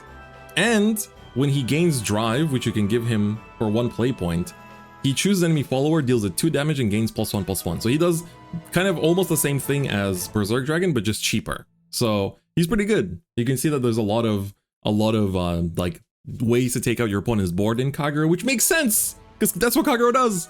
Kagero deals damage to your opponent's, Kagero deals damage to your opponent's followers because they retire clan in Vanguard, right? And then Bar, he's not a vanilla. He's a 3-cost 3/4 that on Fanfare draws 1. That's already insane. Like, doesn't even cost anything. You just play him to draw 1, and he also has Ward, so he's basically an interceptor. What do you mean it retires? All about restanding? True. Then, Sutherland and Rias. Do you guys remember what they did in the original Vanguard? But Sutherland is actually insane in my opinion. This card is pretty cracked. He costs 3 to play, and he has 2 attack and 2 defense. And when you play him, you choose another Vanguard follower on your field and give it +3 attack. I want to emphasize that this is crazy. What this means is that, for example, let's say on turn 2, I play Nehalem, right? And he's just sitting there, right? He's a 2/2, can't attack because he was played that turn. Next turn I play Sutherland, and I say choose Nehalem, give him +3 attack. Nehalem can now swing for 5 damage on turn 3. I am chipping away a quarter of my opponent's life on turn 3. This is crazy to me. This is really, really good. And on top of that, if you rest him and send him to drop, you can choose an enemy follower and deal a damage equal to his attack. So the interesting thing is that when you play Sutherland, you can also buff himself. He can give the +3 to himself, and then he can essentially kill himself to deal 5 damage to an enemy follower. So he's also removal, which is really, really good. And then Rias, of course, I think what were they in the lore? Were Sutherland and Rias like siblings? So Rias says that so she's a 1 cost with 1 attack and 1 defense, so she's kind of weak. But you can pay 2 extra play points to ride her, and when she gains drive, she gets +1/+1, and lets you search for any Kagero follower from your deck and add it to your hand. So basically for 3 play points, she searches for any Kagero card. So you can search for Overlord, you can search for Goku, you can search for your PG, Berserk Dragon, and of course many other cards too. So she's a searcher. So just within this trial deck, she's pretty damn good. And then we have the trigger. So once again, a reminder, when triggers are checked in Shadowverse EVOLVE, they're the same as Vanguard 0. So the trigger goes to drop and you activate its effect. And if it's not a trigger, it goes to bot deck. So it's the exact same as Vanguard 0. And when a crit is checked, it gives +2 attack to one of your followers. When a draw is checked, you draw a card. When a stand is checked, it stands one of your arrested followers, but it can't attack the enemy leader this turn because it'd be a bit too broken. And when a heal is checked, it heals you 3. But they're all followers, so they can be played on the field too, just like triggers could be in Vanguard as well. So Tar is a 2 cost with 3 attack and 1 defense, which is really good. And he has Rush and Assail. So that means that Rush allows the follower to attack the turn it's played, but only to enemy followers. So it can attack the enemy face, but it can attack to the enemy followers. And Assail means, normally, I've said this before in this video, but followers can only attack each other if the one you want to attack is rested. But Assail allows you to attack standing followers too, which is really, really strong. And if you play him when you have 7 play points or more, in Overflow, he deals 2 damage to the enemy leader. So it's like, he's taking out your opponent's stuff while dealing 2 damage while being played. For 2 costs, it's really, really good. Gatling Claw Dragon lets you rest it to draw 1, but you can only do this if one of your opponent's followers has left the field this turn. So he only works if, he only lets you draw if you played it, if you've retired something this turn essentially. I never paid attention to the fact, like, Gatling Claw's actual head. Kind of interesting to look at. You always look at his the Gatling Claw, more so than the dude in the back, but that's just my little observation. And then we have Lizard Soldier Gunlu. So Gunlu has 2 effects actually, quite surprising.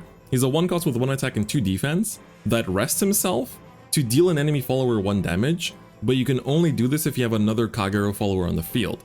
And if you pay 2 play points, you can stand him, but then he cannot attack anymore this turn. So basically that allows you, if you have like a bunch of extra play points, to like rest, deal something 1 damage, pay 2, stand him, rest him again, deal something 1 damage. So you can that way like take care of, like, if your opponent has like a bunch of tars or like followers with 1 defense, you can just like kind of like pick them off a little bit, which is kind of nice, It's an interesting way of using your resources. And then Genjo, Dragon Monk Genjo is the heal trigger. So it has ward, so it can defend for you like an intercept. And when you play this, you get to heal your leader 1. And if you're an overflow, so 7 play points or more, you heal your leader 2 instead. So basically, whether you check it as a heal trigger or whether you play it, it's going to heal you, which is what all the heal triggers do as well.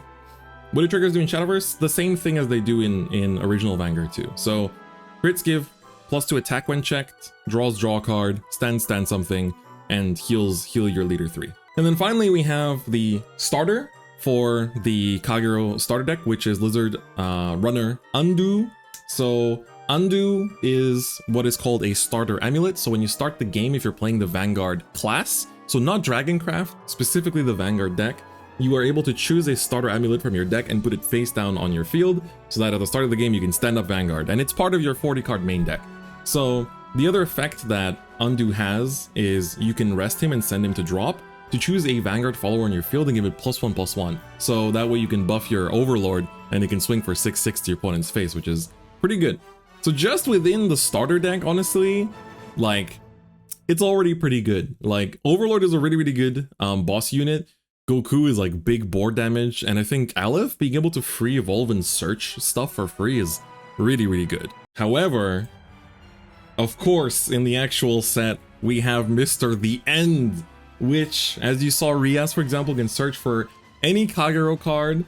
And we have the one and only, the GOAT, the legend himself. I mean, I guess not the legend, he is the End.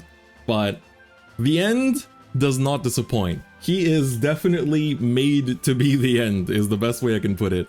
The End is a 7 cost follower that has 6 attack and 6 defense.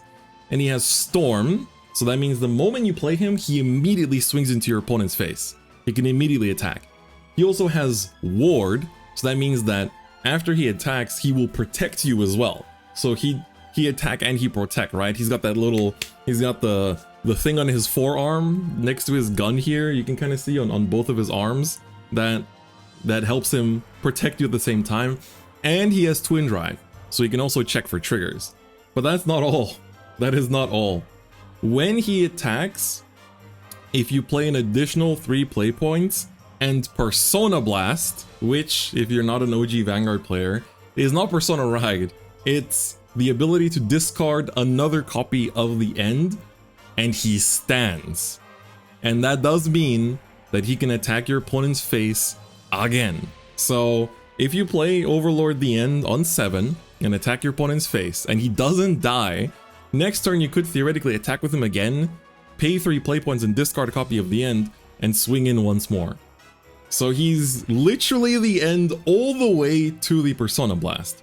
But that's not all. They also incorporated the cross ride element too, because when he's played, as long as you have Dragonic Overlord in your cemetery, in your drop zone, he recovers you 1 play point. So if you were, for example, to play this on 9, when you have 9 play points, you'd play him on 7, and on play he would recover you 1. So you'd now be, you've only used 6 technically, so you have 3 left to use the Persona Blast and attack 1 more time. And that's still not all, because he also has an act effect, which says you choose 5 Kagero cards from your grave, from your cemetery, from your drop zone, and banish them, so remove them from the game, and you destroy every single one of the followers on the field. So he destroys, oh no, it became MLB. No, we have to stay with Kai. We have to stay with Kai, no MLB. We already talked about MLB. This is Kai Zone. So he destroys all other followers on board, including your own though. So you do have to keep in mind, it destroys all other followers. So he basically, like, he's crazy.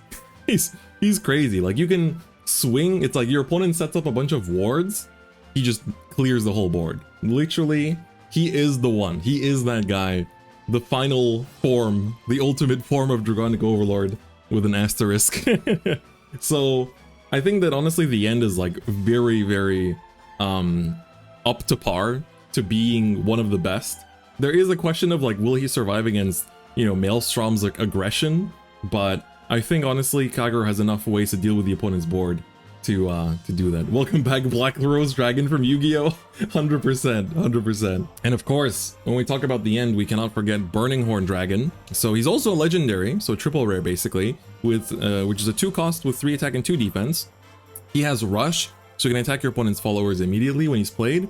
And he says, when one of your followers would drive check, so just drive checking, doesn't care if you check a trigger or not, just when you drive check, he lets you choose either one of your opponent's followers or your opponent's leader and deal it 1 damage. So as long as, like, whenever one of your followers would drive check, he burns 1 damage. That's kind of crazy. That's actually, when you look at it, I mean, original Overlord does twin drive, the End does twin drive, Aleph does twin drive, and there is more. He also says, when you play him on Fanfare, as long as you have a Overlord named follower on your field, he gets +2/+2. So he becomes a 5 attack, 4 defense, 2 cost.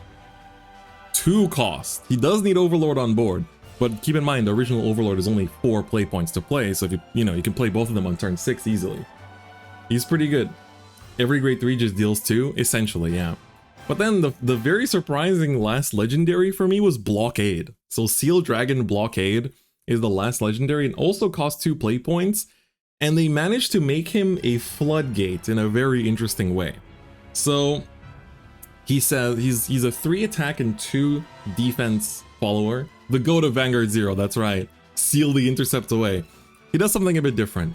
He says, during your turn, when your opponent plays a spell, you deal your opponent 2 damage. So if your opponent is holding on to a bunch of spells in their hand to try to answer your attacks, he goes no. He goes no. You're gonna eat damage. You're eating burn damage.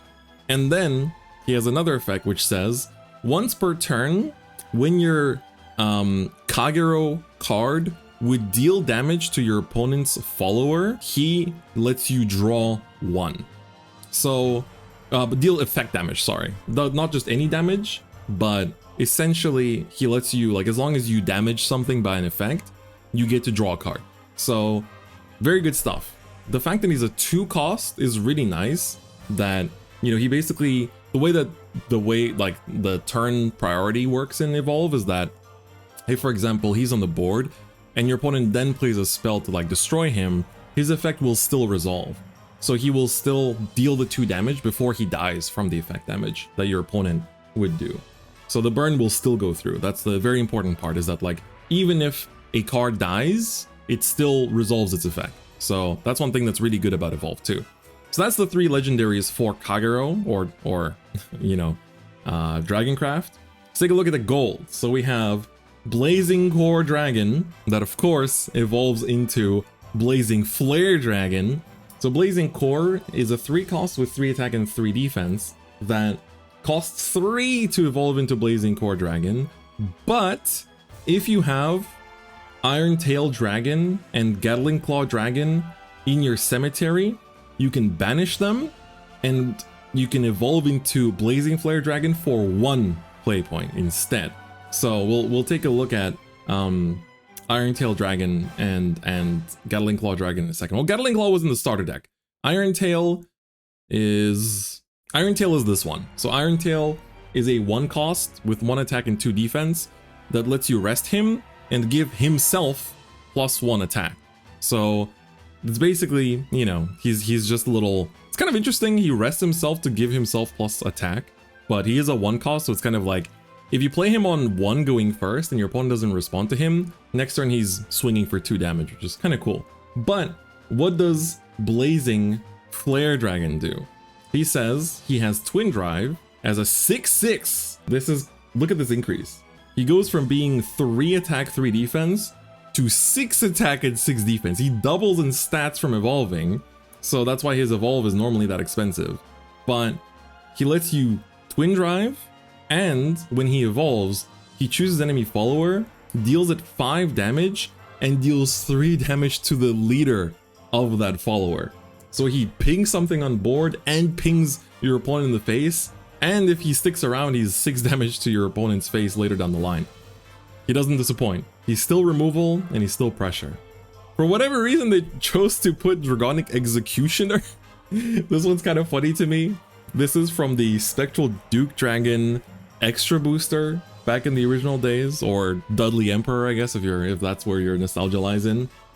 But he's already in stats pretty crazy. He's 4 cost with 5 attack and 5 defense. Like, in terms of stats, that's very good. But he also lets you discard a Kagero card when you play him to draw 2. He's Nemain. He's like original Nemain, which is crazy. And he has a rush, so he can trade into your opponent's followers too. It's crazy, but it doesn't end there. They managed to up Executioner with the one and only Vortex Dragon. Before he becomes Vortex Dragonute, Vortex Dragon back in the original days was what we called a Mega Blast, but he definitely does something very similar. Already in stats, he's insane. He's a 5 cost 6/6, so in stats he's very good. But he also says, on Fanfare, you can banish 3 Kagero cards from your cemetery to choose 2 enemy followers and destroy them. He's a 5 cost that destroys 2 while being a 6/6. He's actually insane. Vortex Dragon is crazy good. Destroys 2 and is a 6/6. Like, it's actually insane. It doesn't care how strong those opponent's followers are. He's overstated. I think whoever's on the development team really loves Vortex Dragon, and they probably wish they could bring him back to standard. Then we have the Airmo, the grade 1. This is not Flame of Hope Airmo, this was the Overlord booster Airmo. So he's a 1 cost 2/2, so he's a goblin in stats is what we call this. And on Fanfare, when you play him, so on play, you can reveal, not discard, reveal an Overlord follower in your hand and draw 1 card. It's peak. It's peak. It's peak. It's a 1-drop 2/2 that draws you cards. It's so good. Rias into Airmo goes hard. It's peak. Then we move on to Bellicosity Dragon, our favorite countercharger. So you can see here the difference in stats, right? So Executioner is a 4 cost 5/5, or rather, Vortex Dragon is a 5 cost 6/6. Bellicosity is a 5 cost 4/4, right? So it's the same cost to play, but their stats are very different. So what he does is, when you play him, he heals your leader 2 and draws you a card. So he pluses, so that's kind of why his stats are lower. And if you pay 1, you can ride him, and when he gains drive through riding, he lets you choose 2 enemy followers and split 4 damage between them. So you can choose if you want to do like 1 and 3, or 2 and 2, or 0 and 4, right? So you can split the 4 between the 2, and he gets +1/+1. So he kind of, for 6 total play points, he becomes a total 5/5, and then while healing and drawing you cards, which is good. Another 0 goat. Speaking of 0 goats, Striken. What did they do with Striken? Look at him! 2 cost 5/5. These stats are crazy. Surely, he says, this card cannot attack the opponent. So what this means in Evolve is that he cannot attack your opponent's leader or their followers. So he literally can only sit, much like in the original. But he says when you would reveal a trigger for a drive check, he loses all of his effects. Release Restrain, baby. Release Restrain. He can swing for 5 if you just check a trigger. It's peak. It's literally peak. How did they manage to make it so peak? If you sack your opponent, you can sack them even harder. It's so good. It's peak. It's literally Vanguard. This is so good. This is as close to the OT as we're gonna get. Simply sack better. I love it. This is exactly what the Evolve players probably didn't want in their game, but as Vanguard players, we're like, yes, this is it. This is it. This is what we want. It's great. But then we have Gojo. Gojo says he's a 2 cost with 2 attack and 2 defense, and he basically, when he can gain drive for 1 play point, and when he gets drive, he gets +1/+1 in stats, and he lets you look at the top 2 cards of your deck. From among them, choose a Kagero follower and add it to your hand, and put the rest at the bottom of the deck. And if you are in overflow, so 7 play points or more, then you can choose to reveal 2 Kagero followers from the top 2 and add them to your hand instead. So that's pretty crazy. 3 play point plus 2 is very good. I cannot imagine Gojo not being played in a Kagero deck. We have Yaksha. You guys remember Yaksha was, even in the anime, I was like watching some old clips and they would show like the rival teams as like the avatars, and they'd put like the dude's face behind Yaksha. But Yaksha was a superior ride back in the original Kagero trial deck, and in Evolve he's a 3 cost with 3 attack and 3 defense, and when you play him he lets you choose between one of 2 effects. The first one lets you choose one of your opponent's amulets and destroy it. So this can basically, in if you're playing a Vanguard mirror match, this means you can destroy your opponent's starter amulet. But in actual Evolve, you know, you're going to be playing against a bunch of other actual Shadowverse decks. There's a lot of strong amulets that are out there, and some decks that really rely on amulets. So this lets you just destroy it for 3, while being a 3/3 in stats. The second effect you can choose is to deal damage to deal 2 damage to your opponent's leader. So it basically is a 3/3 on board while also dealing 2 to your opponent's face, which is pretty good. Can sometimes just finish the game. And finally, we have Kimnara. So Kimnara is a 3 cost, but it's a spell. It's actually not a follower. So in the original Vanguard, Kimnara was a grade 1 that you could counterblast 1 and put to soul to retire an opponent's grade 1 rearguard, which was basically the way that, like, we used to, like, this was played to like kill Laurel at the very beginning. This was also played to like kill your opponent's like Marins and Karens and all that kind of stuff. Does it matter if you lose your amulet as a Vanguard deck? Not really. They have some nice effects, but not that tragic. But basically, Kimnara in Evolve is a 3 cost spell, and it's honestly pretty crazy in my opinion. So it is 3 costs, which is quite a lot for a spell, but he says you choose an enemy follower as a quick, so you can play this in response to your opponent's attack too. You choose an enemy follower and deal it 6 damage. 6. Built different. Actually built different. 6 indeed. It's Denial Griffin. Ain't no way. So it's like, the crazy part is, the end is a 6 attack, 6 defense, right? MLB, if you buff him, he becomes a 6/6. They really went, oh, in Vanguard you lose when you take 6 damage. Well, they went, okay, we're gonna deal 6 damage with this spell. Like 3 cost is a lot, but it's good. It's very good. And then the Kagero triggers are the same as the ones in the starter deck. We already looked at the Iron Tail, and they actually put the other Airmo in here as well. So the other Airmo is a 1 cost 2/2. So he is, you know, basically a goblin. And when he's played, he lets you choose an enemy follower.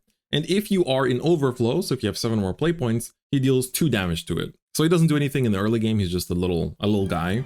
But he also says that once per turn, when your opponent's follower would be sent from field to drop, you draw 1 and discard 1. So he's actually Airmo! He's Airmo! On hit, discard 1, draw 1. So good. It's peak. It's peak. It's literally Airmo. I really like how they did him.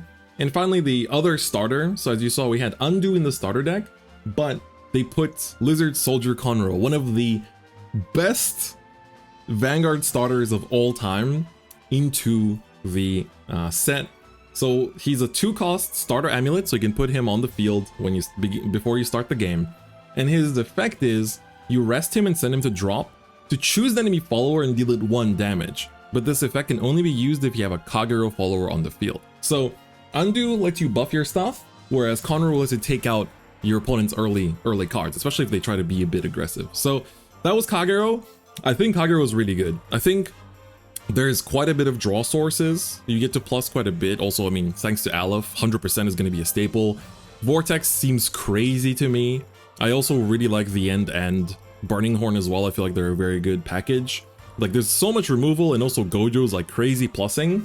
So I feel like Kagero / Dragoncraft is going to be very, very good. So I'm pretty excited for the end to hopefully be very strong as well.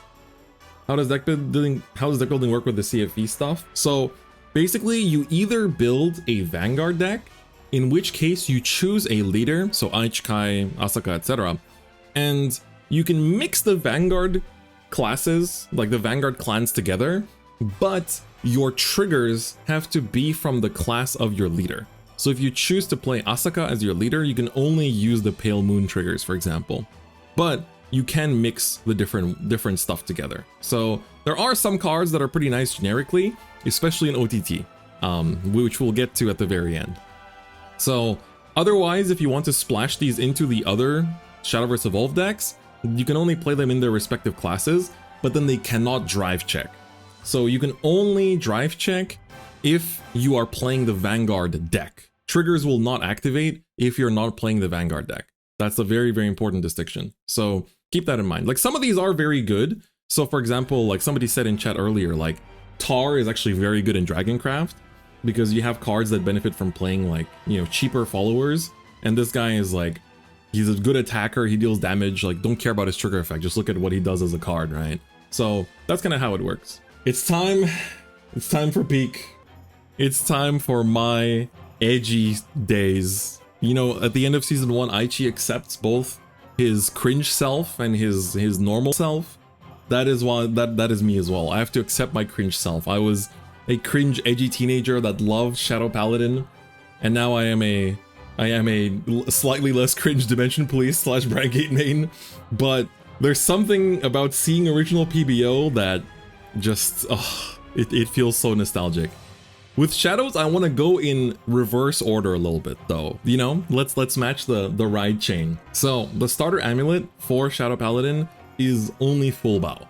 Full Bow says you can rest him and send him to drop to mill the top 2 cards of your deck. So he puts the top 2 cards of your deck into your cemetery, but you can only use this effect if you have another Shadow Paladin follower in the field. So Shadow Paladin basically functions around having a big drop zone, and then having effects unlocked if you have a certain amount of drop zone or more.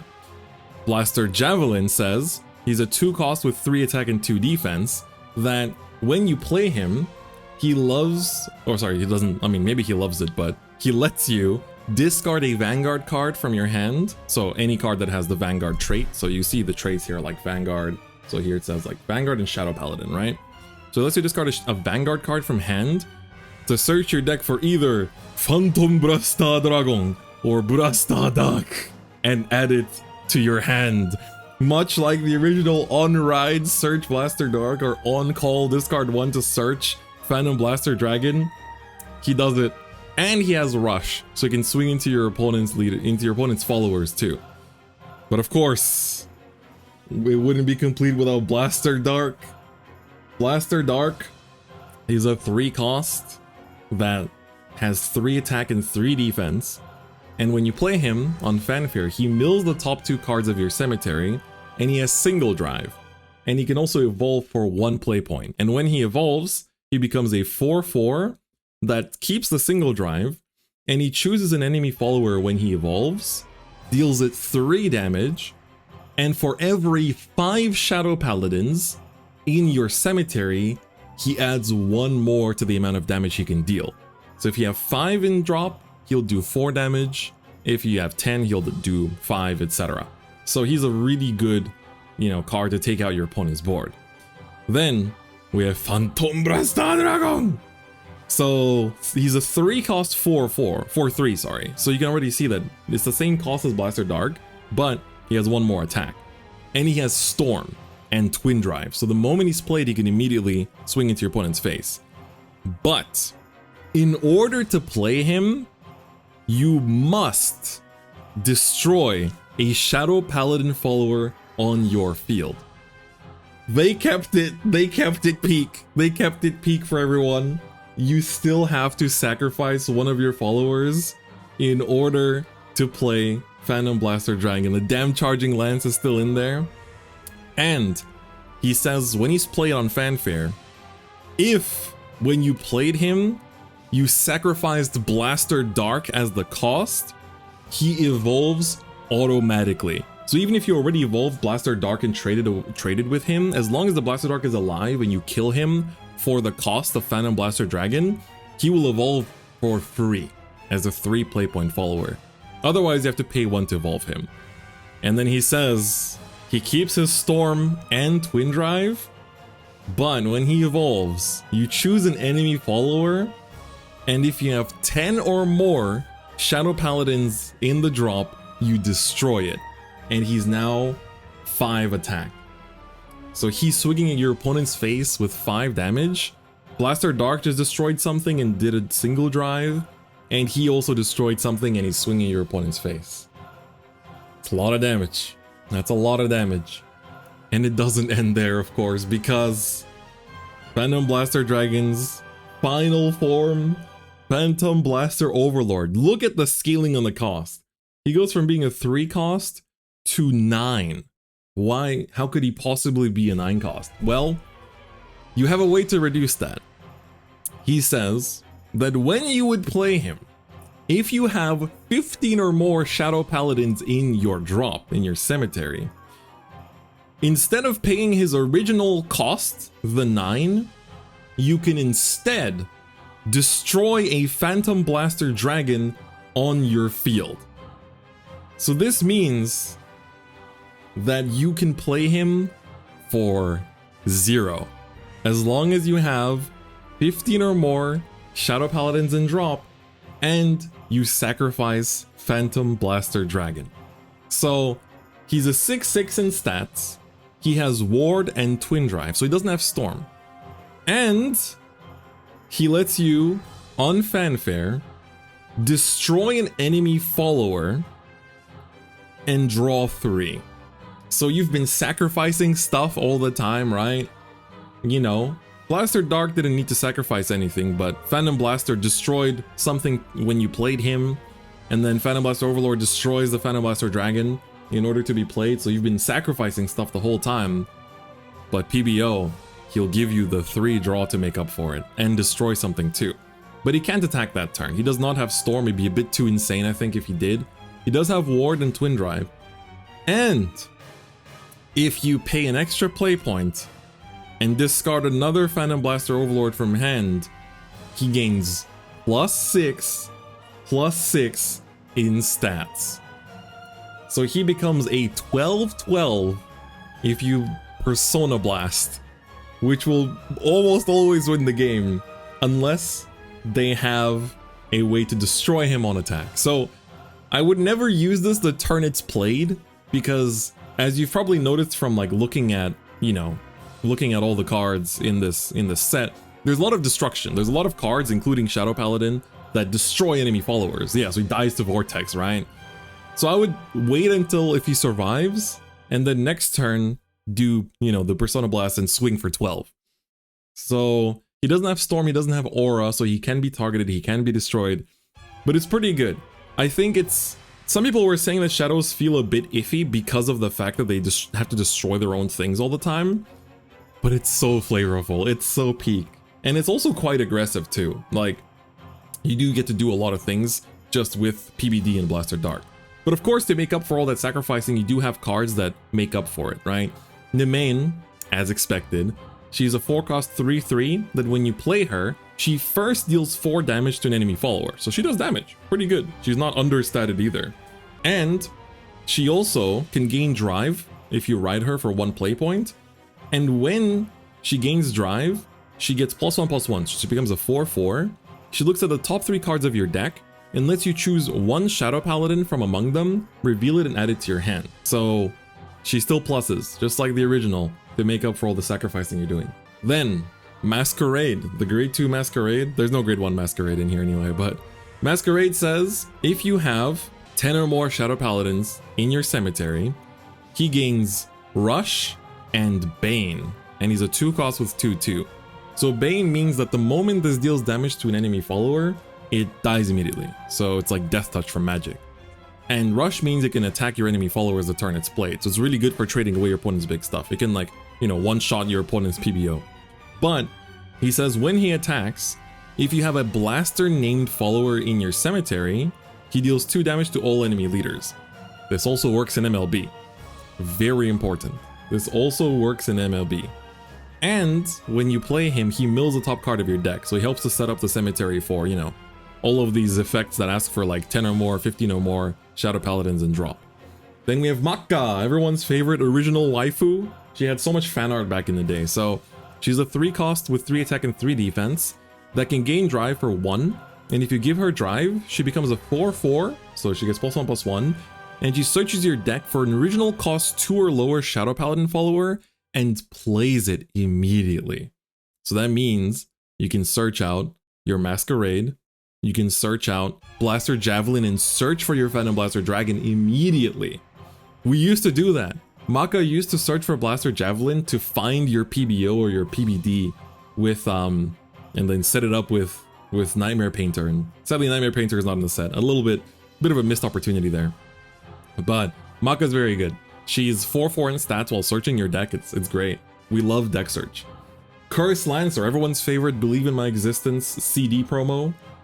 Curse Lancer is a 5 cost with 5 attack and 5 defense that when you play him, he heals your leader 3 and mills the top 2 cards of your deck. So he really helps. He helps to set up your drop really well. But at the start of your end phase, you can choose an enemy follower, and as long as you have 10 or more Shadow Paladins in your cemetery, he destroys it. So he's a free destruction as well, which is very good. We have Rugos, the original 10k vanilla grade 2. He's a 2 cost with 2 attack and 2 defense that can gain drive for 1. And when he gains drive, he chooses an enemy follower and deals it 2 damage, gets +1/+1, and mills the top card of your deck. So if you're going second, you can just play this on 2, use an evolve point, and immediately making him a 3/3 that takes out enemy follower basically at that stage of the game, and also mills 1. So he's quite good. He's definitely not a vanilla, and neither is Karen, because Karen says it's a 1 cost 2/2 that mills the top card of your deck. So it helps to set up that cemetery. And finally, we have Dorambo. Dorambo is the dog. The Blaster Dark is special booster. So this was like a 10k booster behind Blaster Dark. And he says, if you have, so he's a 1 cost 2/2, so he's very cheap. And if you have 10 or more Shadow Paladins in your cemetery, he gains Bane. So he gets to kill something the moment it touches it. And when your follower would drive check, you can mill the top card of your deck. So essentially, as long as you do a drive check, he will mill the top card of your deck, which is pretty good for a 1 cost. We already looked at Javelin. The PG, Maclear, is a quick spell, like all of them, that either deals 2 damage to enemy follower, or lets you discard a Shadow Paladin card from your hand, and deal 3 damage to enemy follower, and mill the top card of your deck. So you see there's like mill 1 attached to a lot of things. And then we have the trigger. So the crit trigger, Gurimuripa, is, of course, +2 attack if you check it as a crit, but when you play him as a 2 cost, 3 attack, 2 defense follower, if you have 10 or more Shadow Paladins in your cemetery, he gets Storm. So he can attack your opponent's face immediately. That's pretty good. Abyss Freezer says when you play him, you can discard a Shadow Paladin card from your hand to choose a Shadow Paladin follower from your cemetery and add it back to your hand. So if you mill like a PBO or a PBD, you can immediately add it back to your hand with a draw trigger, which is pretty good. Then Dark Side Trumpeter. I know a lot of people love the Trumpeters. She's a 1 cost 2/2 that at the start of your end phase, you choose one of your Shadow Paladin followers, and as long as you have 10 or more Shadow Paladins in the cemetery, you stand it. So that way, you could technically attack with your PBD and then use Darkside Trumpeter to stand him back up so he doesn't get attacked into by your opponent, which is very good. And finally, Abyss Healer, the heal trigger, it has Ward as a 2 cost 2/3 that when you play it, if you have 10 or more Shadow Paladins in the drop, heals your leader 3. So it's huge healing too. And then finally, the last 2 cards for the Abyss / Shadow Paladin section, we have Aryan Rod. So Aryan Rod is a 2 cost 2/2, and she gains drive for 1. And as long as she gains drive, she gets +1/+1, and lets you discard a Shadow Paladin from your hand to draw 2. Very good effect. Very, very, very good effect. It's actually very strong, because she's basically a 3/3 that just discard 1, draw 2. And then Full Bow is a quick spell for 4 costs. Kimnara was a 3 cost that dealt 6. What could Full Bow possibly do that tops this for that cost? Not Full Bow, Gurudabao. Gurudabao. Gurudabao says, as a quick, that means you can play during your opponent's turn, choose an enemy follower and choose one of your own Shadow Paladin followers in your cemetery. You destroy your opponent's follower and you add the Shadow Paladin in your drop back to your hand. It's peak. It's literally execution. It's execution, but it recovers a card. It's so good. It's peak. It's peak. It's literally that good. They turned the grade 1 9k attacker into a spell and he's peak. So Shadow Paladin, my personal bias is it's peak. Realistically, there is a lot of trade-offs in terms of, you know, like having to destroy your own stuff, but I feel like you get a lot for doing it. And at the same time, you do have a very consistent engine, right? Maka searches Javelin, Javelin searches Blaster Dark or PBD, and then, you know, Blaster Dark helps to set up everything. PBD is like a huge Storm follower that does a lot of aggressive damage. And you can also play some of the Royal Paladin cards as well, because you're playing blasters, so you can use Starcold Trumpeter to search for 2 blasters, right? So she can search out Blaster Dark and Blaster Dragon, you know, Phantom Blaster Dragon or Phantom Blaster Overlord. So a lot of people are actually experimenting playing MLB with shadows. So you play MLB, but the main deck and the leader is Ren. So you use all the Shadow Paladin like aggressive cards to set up drop, because MLB needs Blaster Dark and Blaster Blade in the drop, right? So that way you can actually set up your drop really well for MLB, use Starcold Trumpeter, and then you can use Bedivere and K as well. And they're really good, especially K is really good in Shadow Paladin as well. So I expect Shadows to include some Royal Paladin cards, but only if they're building around MLB. If you're building around PBD and PBO, you probably won't be playing too many Royals, because a lot of the effects require you to have 10 or more or 15 or more Shadow Paladins in the drop. So that might make it a bit too tricky. But overall, I do think I really like the Shadow stuff too, but it will definitely be the one that will require the most experimentation. But it was always bad. Shadows were bad back in the day too, and it was still my main. So I will still stay true to my heart and build PBO. That it must happen. It simply must. And finally, at long last, we get to the last class, which of course is OTT, baby. Give it up for Tsukuyomi and Shiyo Amaterasu and Silent Tom and Eldiode and Bindo and everything. This class is really good. OTT is looking very strong, and I once again want to go in reverse order, because of course Tsukuyomi wants you to do that. So Godhawk Ichibiyoshi is the starter amulet for OTT, and it says you can send it to Cemetery after resting it, and then you get to look at the top 3 cards of your deck, and then rearrange them on top of your deck in any order, and the remaining ones that you don't want on top, you can put to the bottom. But you can only use this effect if you have another OTT follower on the field. So it lets you look at top 3 and leave any number on top in any order, and then put the rest in the bottom. So it lets you stack legally, which is very nice. And then you have grade 1 Tsukuyomi. Tsukuyomi of the Crescent, so Crescent Moon Tsukuyomi. She's a 1 cost with 2 attack and 1 defense. And she says, when she's played, you can look at the top 3 cards of your deck. From among them, put any number on top in any order, and put the rest at the bottom. So this is basically, you know, it's essentially the same as Godhawk Ichibiyoshi.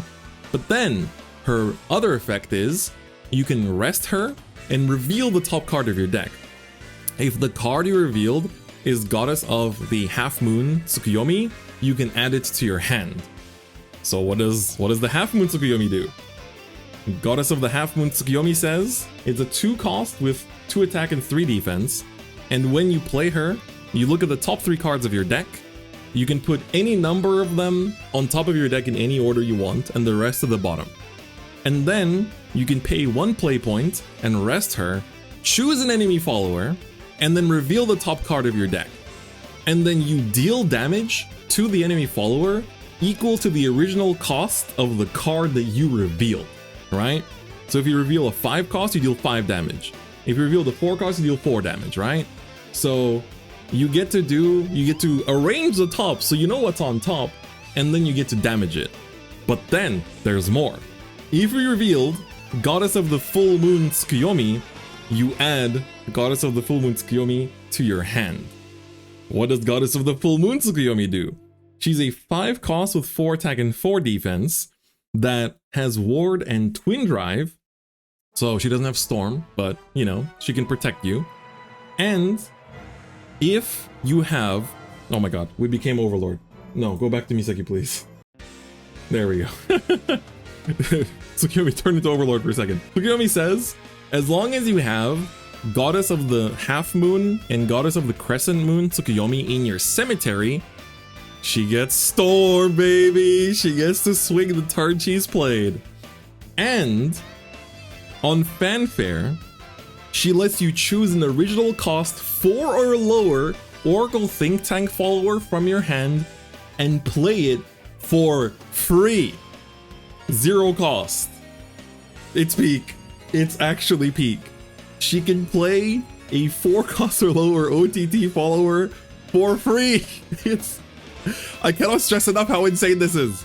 This is actually Mr. Beast. Like, it's crazy. Who is a 4 cost or lower follower? I don't know. CEO Amaterasu, baby. Amaterasu is a 4 cost 4/4 that when you play her, she lets you look at the top 2 cards of your deck and put them on top or bottom of your deck in any order you want. And then she has a sail, so she can attack your opponent's standing followers, and Twin Drive. But on top of that, if you pay 2 play points, she can evolve.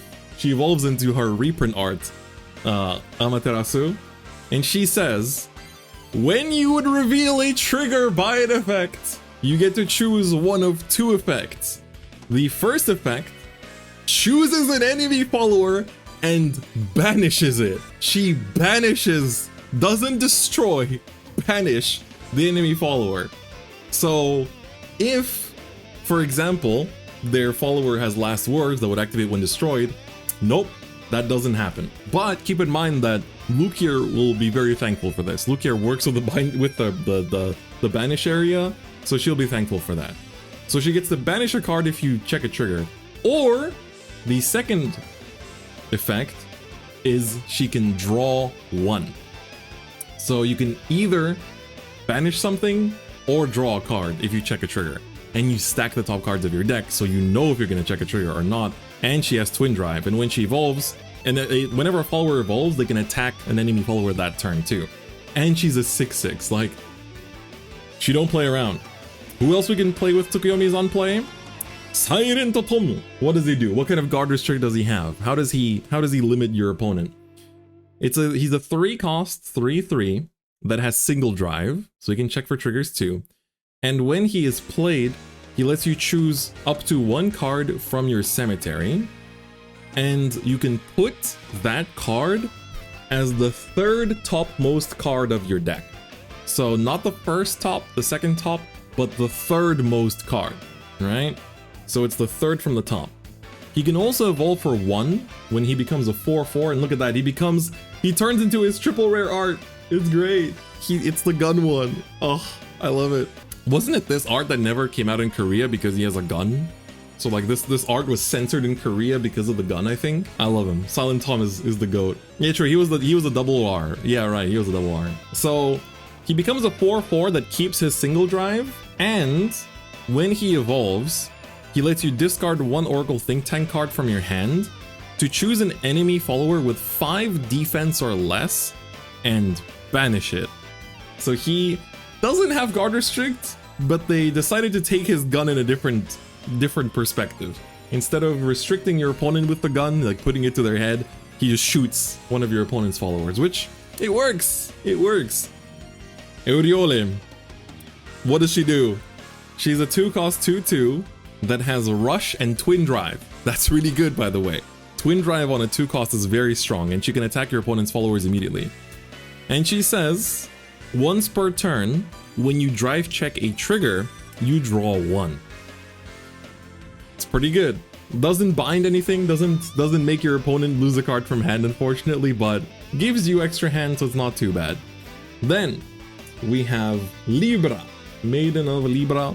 She's also a gold 3 cost 3/3 with ward, so basically intercept from 0. That when you play her, she looks at the top 5 cards of your deck and lets you choose any number and put them in any order on top and put the rest at bottom. So if I'm not mistaken, she is like next to Cocoa, the most amount of cards you can look at from the top, right? So she allows you to look at 5. That's a lot. You can really arrange, you know, your triggers, you can arrange what you're going to reveal with your Tsukuyomis. It's pretty good. And you can rest her to draw one. So because she has ward, you can play her, arrange, and then rest and draw into the card you put on top, and then she'll protect you with her ward too. But then, in my opinion, the second best, most generic card in the entirety of the Vanguard set is Cocoa. Battle Sister Cocoa is a 4-cost 3/3 that can gain drive for 1 play point, and when she gains drive, she gets +1/+1, so she becomes a 4/4 that looks at the top 5 cards of your deck, arranges them or top or bottom in any order. So she's already a 4/4 that lets you arrange everything if you want to, and when you reveal a trigger through a drive check, you choose an enemy follower, deal it 4 damage, and heal your leader too. Not once per turn, by the way. So if you check 2 triggers on the twin drive, you do this twice. Keep that in mind. Keep that in mind.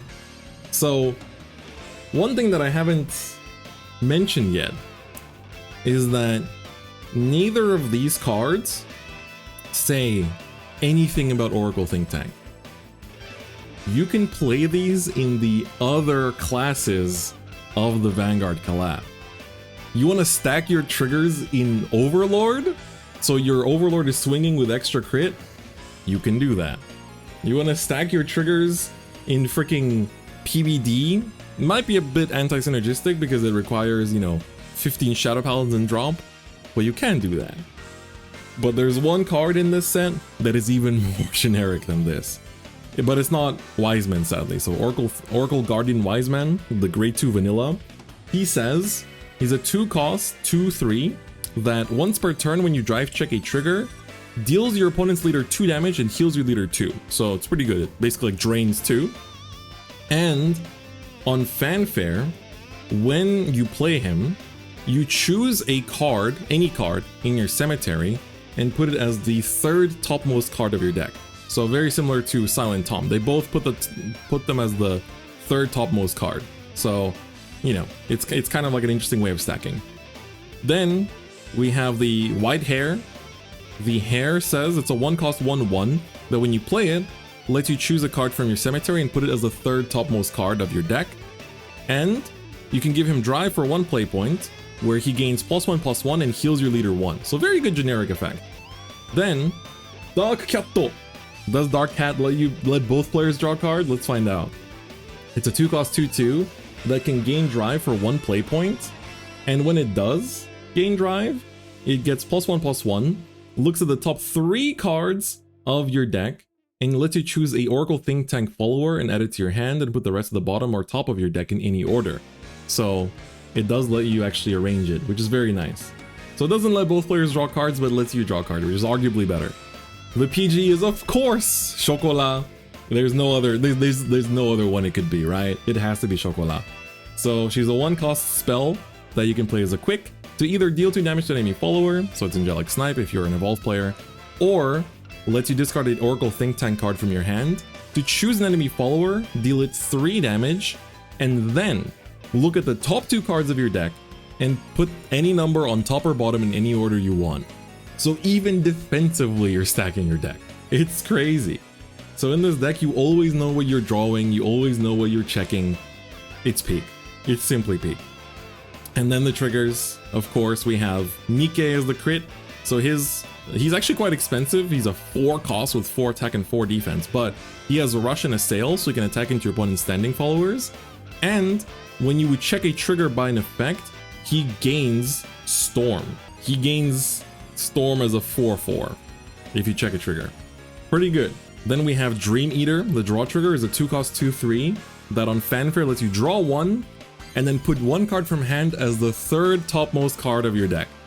So they all have these very interesting effects. The draw triggers all like draw a card and then put it somewhere.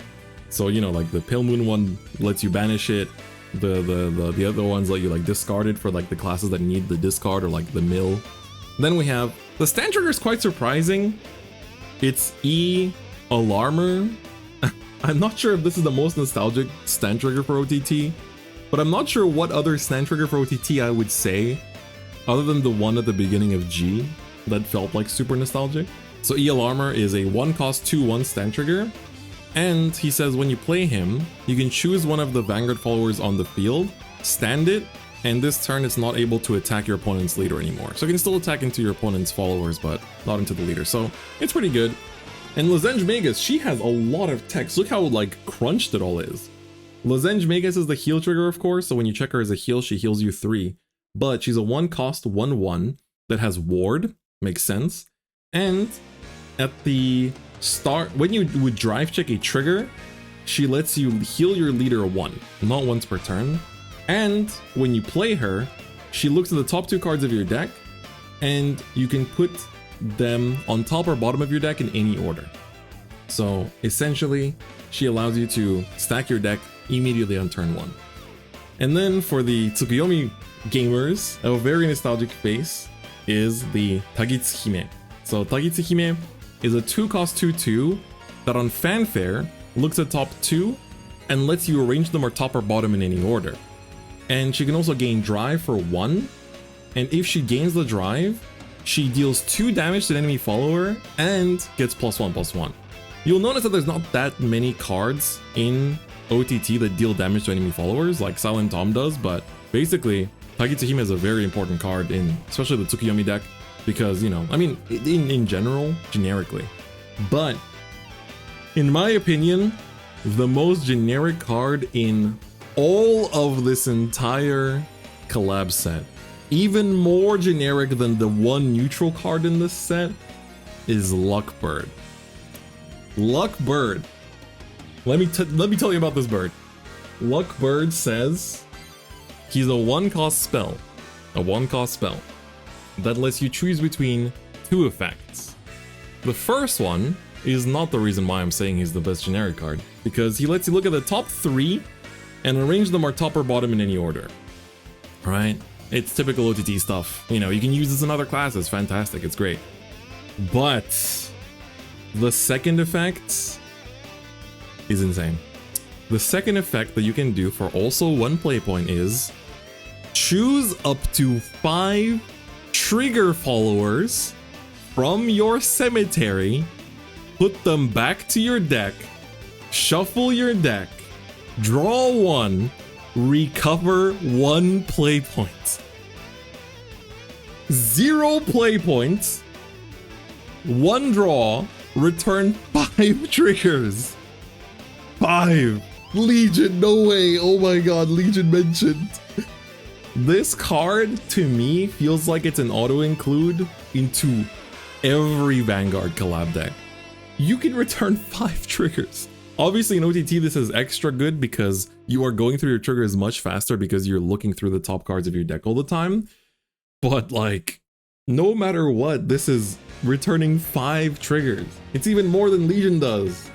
It's insane. Luckbird is crazy. This card is so good. So OTT for me honestly gets a super high rating. I feel like OTT, like the Tsukuyomi ride chain is really, really good. See how I said chain instead of line?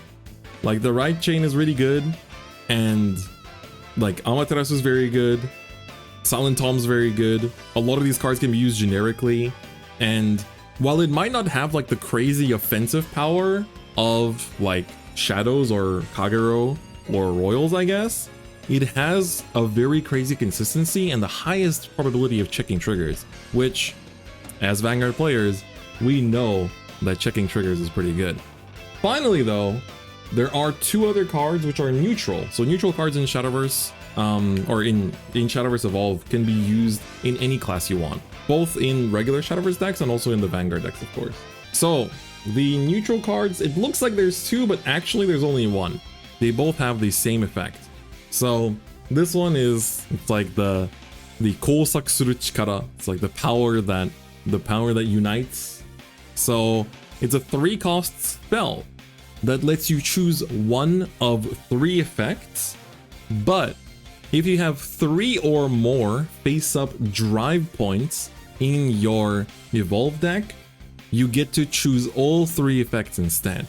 So the drive points, these cards, you get by using the like gain drive abilities, right? This one, where it says pay 1 play point, give this drive.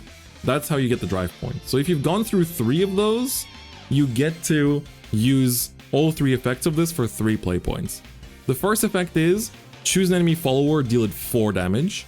The second effect is choose a follower in your cemetery, add it back to your hand. And the third effect is heal your leader 4. So after you've gotten the 3 evolve points, you get to use this card, they're the same one, they're just 2 different arts, to deal a follower 4, heal your leader 4, and recover a follower from your cemetery. It's pretty good. Personally, as much as I love Lukier, this art is just way too good. This art is way too peak. I love it. So that's the only neutral card in the whole set, right? So that's the only thing to keep in mind. Then of course the high rarity, you've got yourself a lot in here. There's actually, it's you know, you've got like the ultimate, like the leader rarity for each of the leaders. So Leon for Forestcraft, Aichi for Swordcraft, Asaka for the Runecraft, Kai, this very cool looking Kai for Dragoncraft, Ren for Shadowcraft, and Misaki for Havencraft. So you can also use these in your regular Shadowverse EVOLVE decks too, so represent Vanguard everywhere you go. And then all of these cards you see here come in a extra foiling. So the GR is already foil, but like the silvers and the bronzes aren't foil normally, so all of these cards can be foil. So for example, like the Toy Poogle, your Liu, then looking at the silvers here, like your Midnight Bunny, your PGs, it's pretty nice. Your Vortex Dragon is already foil, but your Striking can be foil too. So all of these can be foil. And then you have the rainbow rarity of the legendaries. So all of these can come with like a rainbow foiling instead. So you can get all of these. Some of them look really, really nice too. It fits them quite well. Like Purple Trapezes, I feel like looks really good with the rainbow foiling. Stardust, a Star Coal Trumpeter, sorry, looks very good with the rainbow foiling too. So it's pretty nice. And then same goes for all of these. And then as a box topper, you get the non-foil leaders, but you also get the evolve points. So the evolve points are basically, I think are these the box toppers or are they part of the packs? I can't remember. But you get 3 evolve points when you go second, which you can use to evolve your, pay for the evolve costs, or to pay for the drive costs. So they chose sets 1, 2, 3, 4, 5, 6, 7, 8, extra booster 3, and extra booster, was this 5, I think? So they're basically the pack covers of the original one. So it's very nostalgic. And you have the ultimate rarity alt arts of all of these as well. So you've got the ultimate alt arts for Maelstrom. This is the base Maelstrom, MLB, Lukier, The End, Phantom Blaster Overlord, which I'm pretty sure is drawn by the original PBO artist. Same goes for The End too. And Tsukuyomi as well. So I really like these URs, especially the Lukier I really love, and the Dot and the PBO. The Tsukuyomi also looks really good, but I feel like in person, if they've actually uploaded videos showing how the foiling looks, they look more insane in person. That's for sure. So I definitely want to collect one of each of these. I think in the decks, I kind of like the original arts for nostalgia factor, so I'll probably use those. But I would like to like display all of these together with the leaders too, just, as a die-hard Vanguard fan throughout the years. So honestly, this set is peak. There's even more alt arts actually as tournament promos. You can participate in events to get a Leon banner, and if you win in CSs, you win an alt art Glory Maelstrom, the 0 ranked art, which depends how you feel about it. And then this promo pack will give you extra foil versions of cards that don't have foils in the set, like Barkle, Airmo, Maka. So they do have foils, but there's like an alternate foiling for them. And you also get alt arts of Purple Trapezist, Blaster Dark, and Cocoa. So the Purple Trapezist and Cocoa are 0 ranked alt arts that I think never came out in TCG. So these are really nice. This is how Evolve does tournament promos. So instead of, doing exclusive cards that you can only get by going to tournaments, you get them by going, you just get alt arts basically. I love this Blaster Dark though, with like the Phantom Blaster Dragon in the background. It looks so sick. So you get these as alt arts, so you can max your deck as crazy as you want. So yeah, they did videos to show you all the voices of the leader cards, and as you'd expect, Kai says final turn. It's peak. So here you can see, this is like you can see the foilings of, for example, like the Blaster Blade.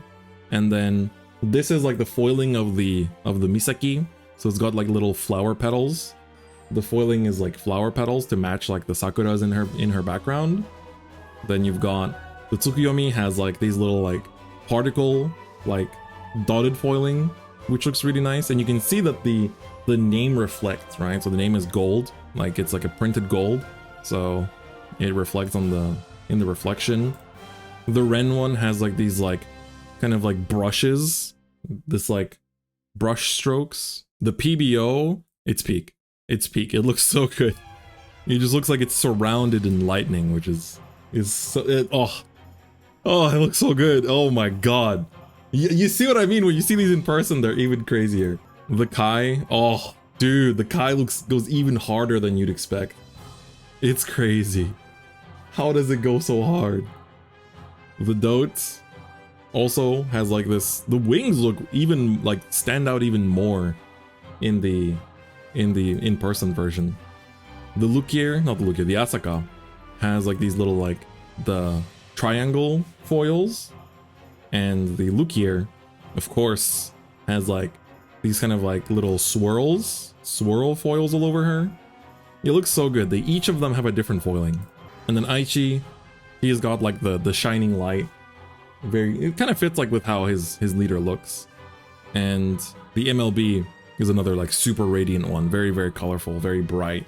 And then the Maelstrom, I mean the Leon first, has like swirls, so he's like the wind. So you can see it like goes in like shoosh shoosh, like this kind of like almost Fibonacci sequence around him. And then the Maelstrom also has these like wavy aurora foil as well. And with that, that is all for this entire Vanguard Evolve collab set.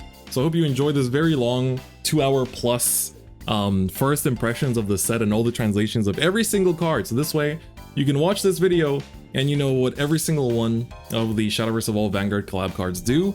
The English release will still be a while away, I'm afraid, but if you're playing, you know, the Japanese version, whether you're in Japan or in Asia, or importing this set just to collect, at least now you know what all the cards do. So that's also very good. So I'm going to be picking this up as well tomorrow. I'll be opening a whole case, so you can watch the case opening of that if you're curious to see what I get. But I'm very, very excited to dig into it. So hope if you enjoyed this video, give it a like. If you're not subscribed, please do. And if you appreciate these kind of videos and what I do and want to support the channel and get access to bonus content, you can also become a YouTube channel member to support the channel too. But with that, that's me for me today. Thank you so much for watching. I'll see you guys next time. Bye bye.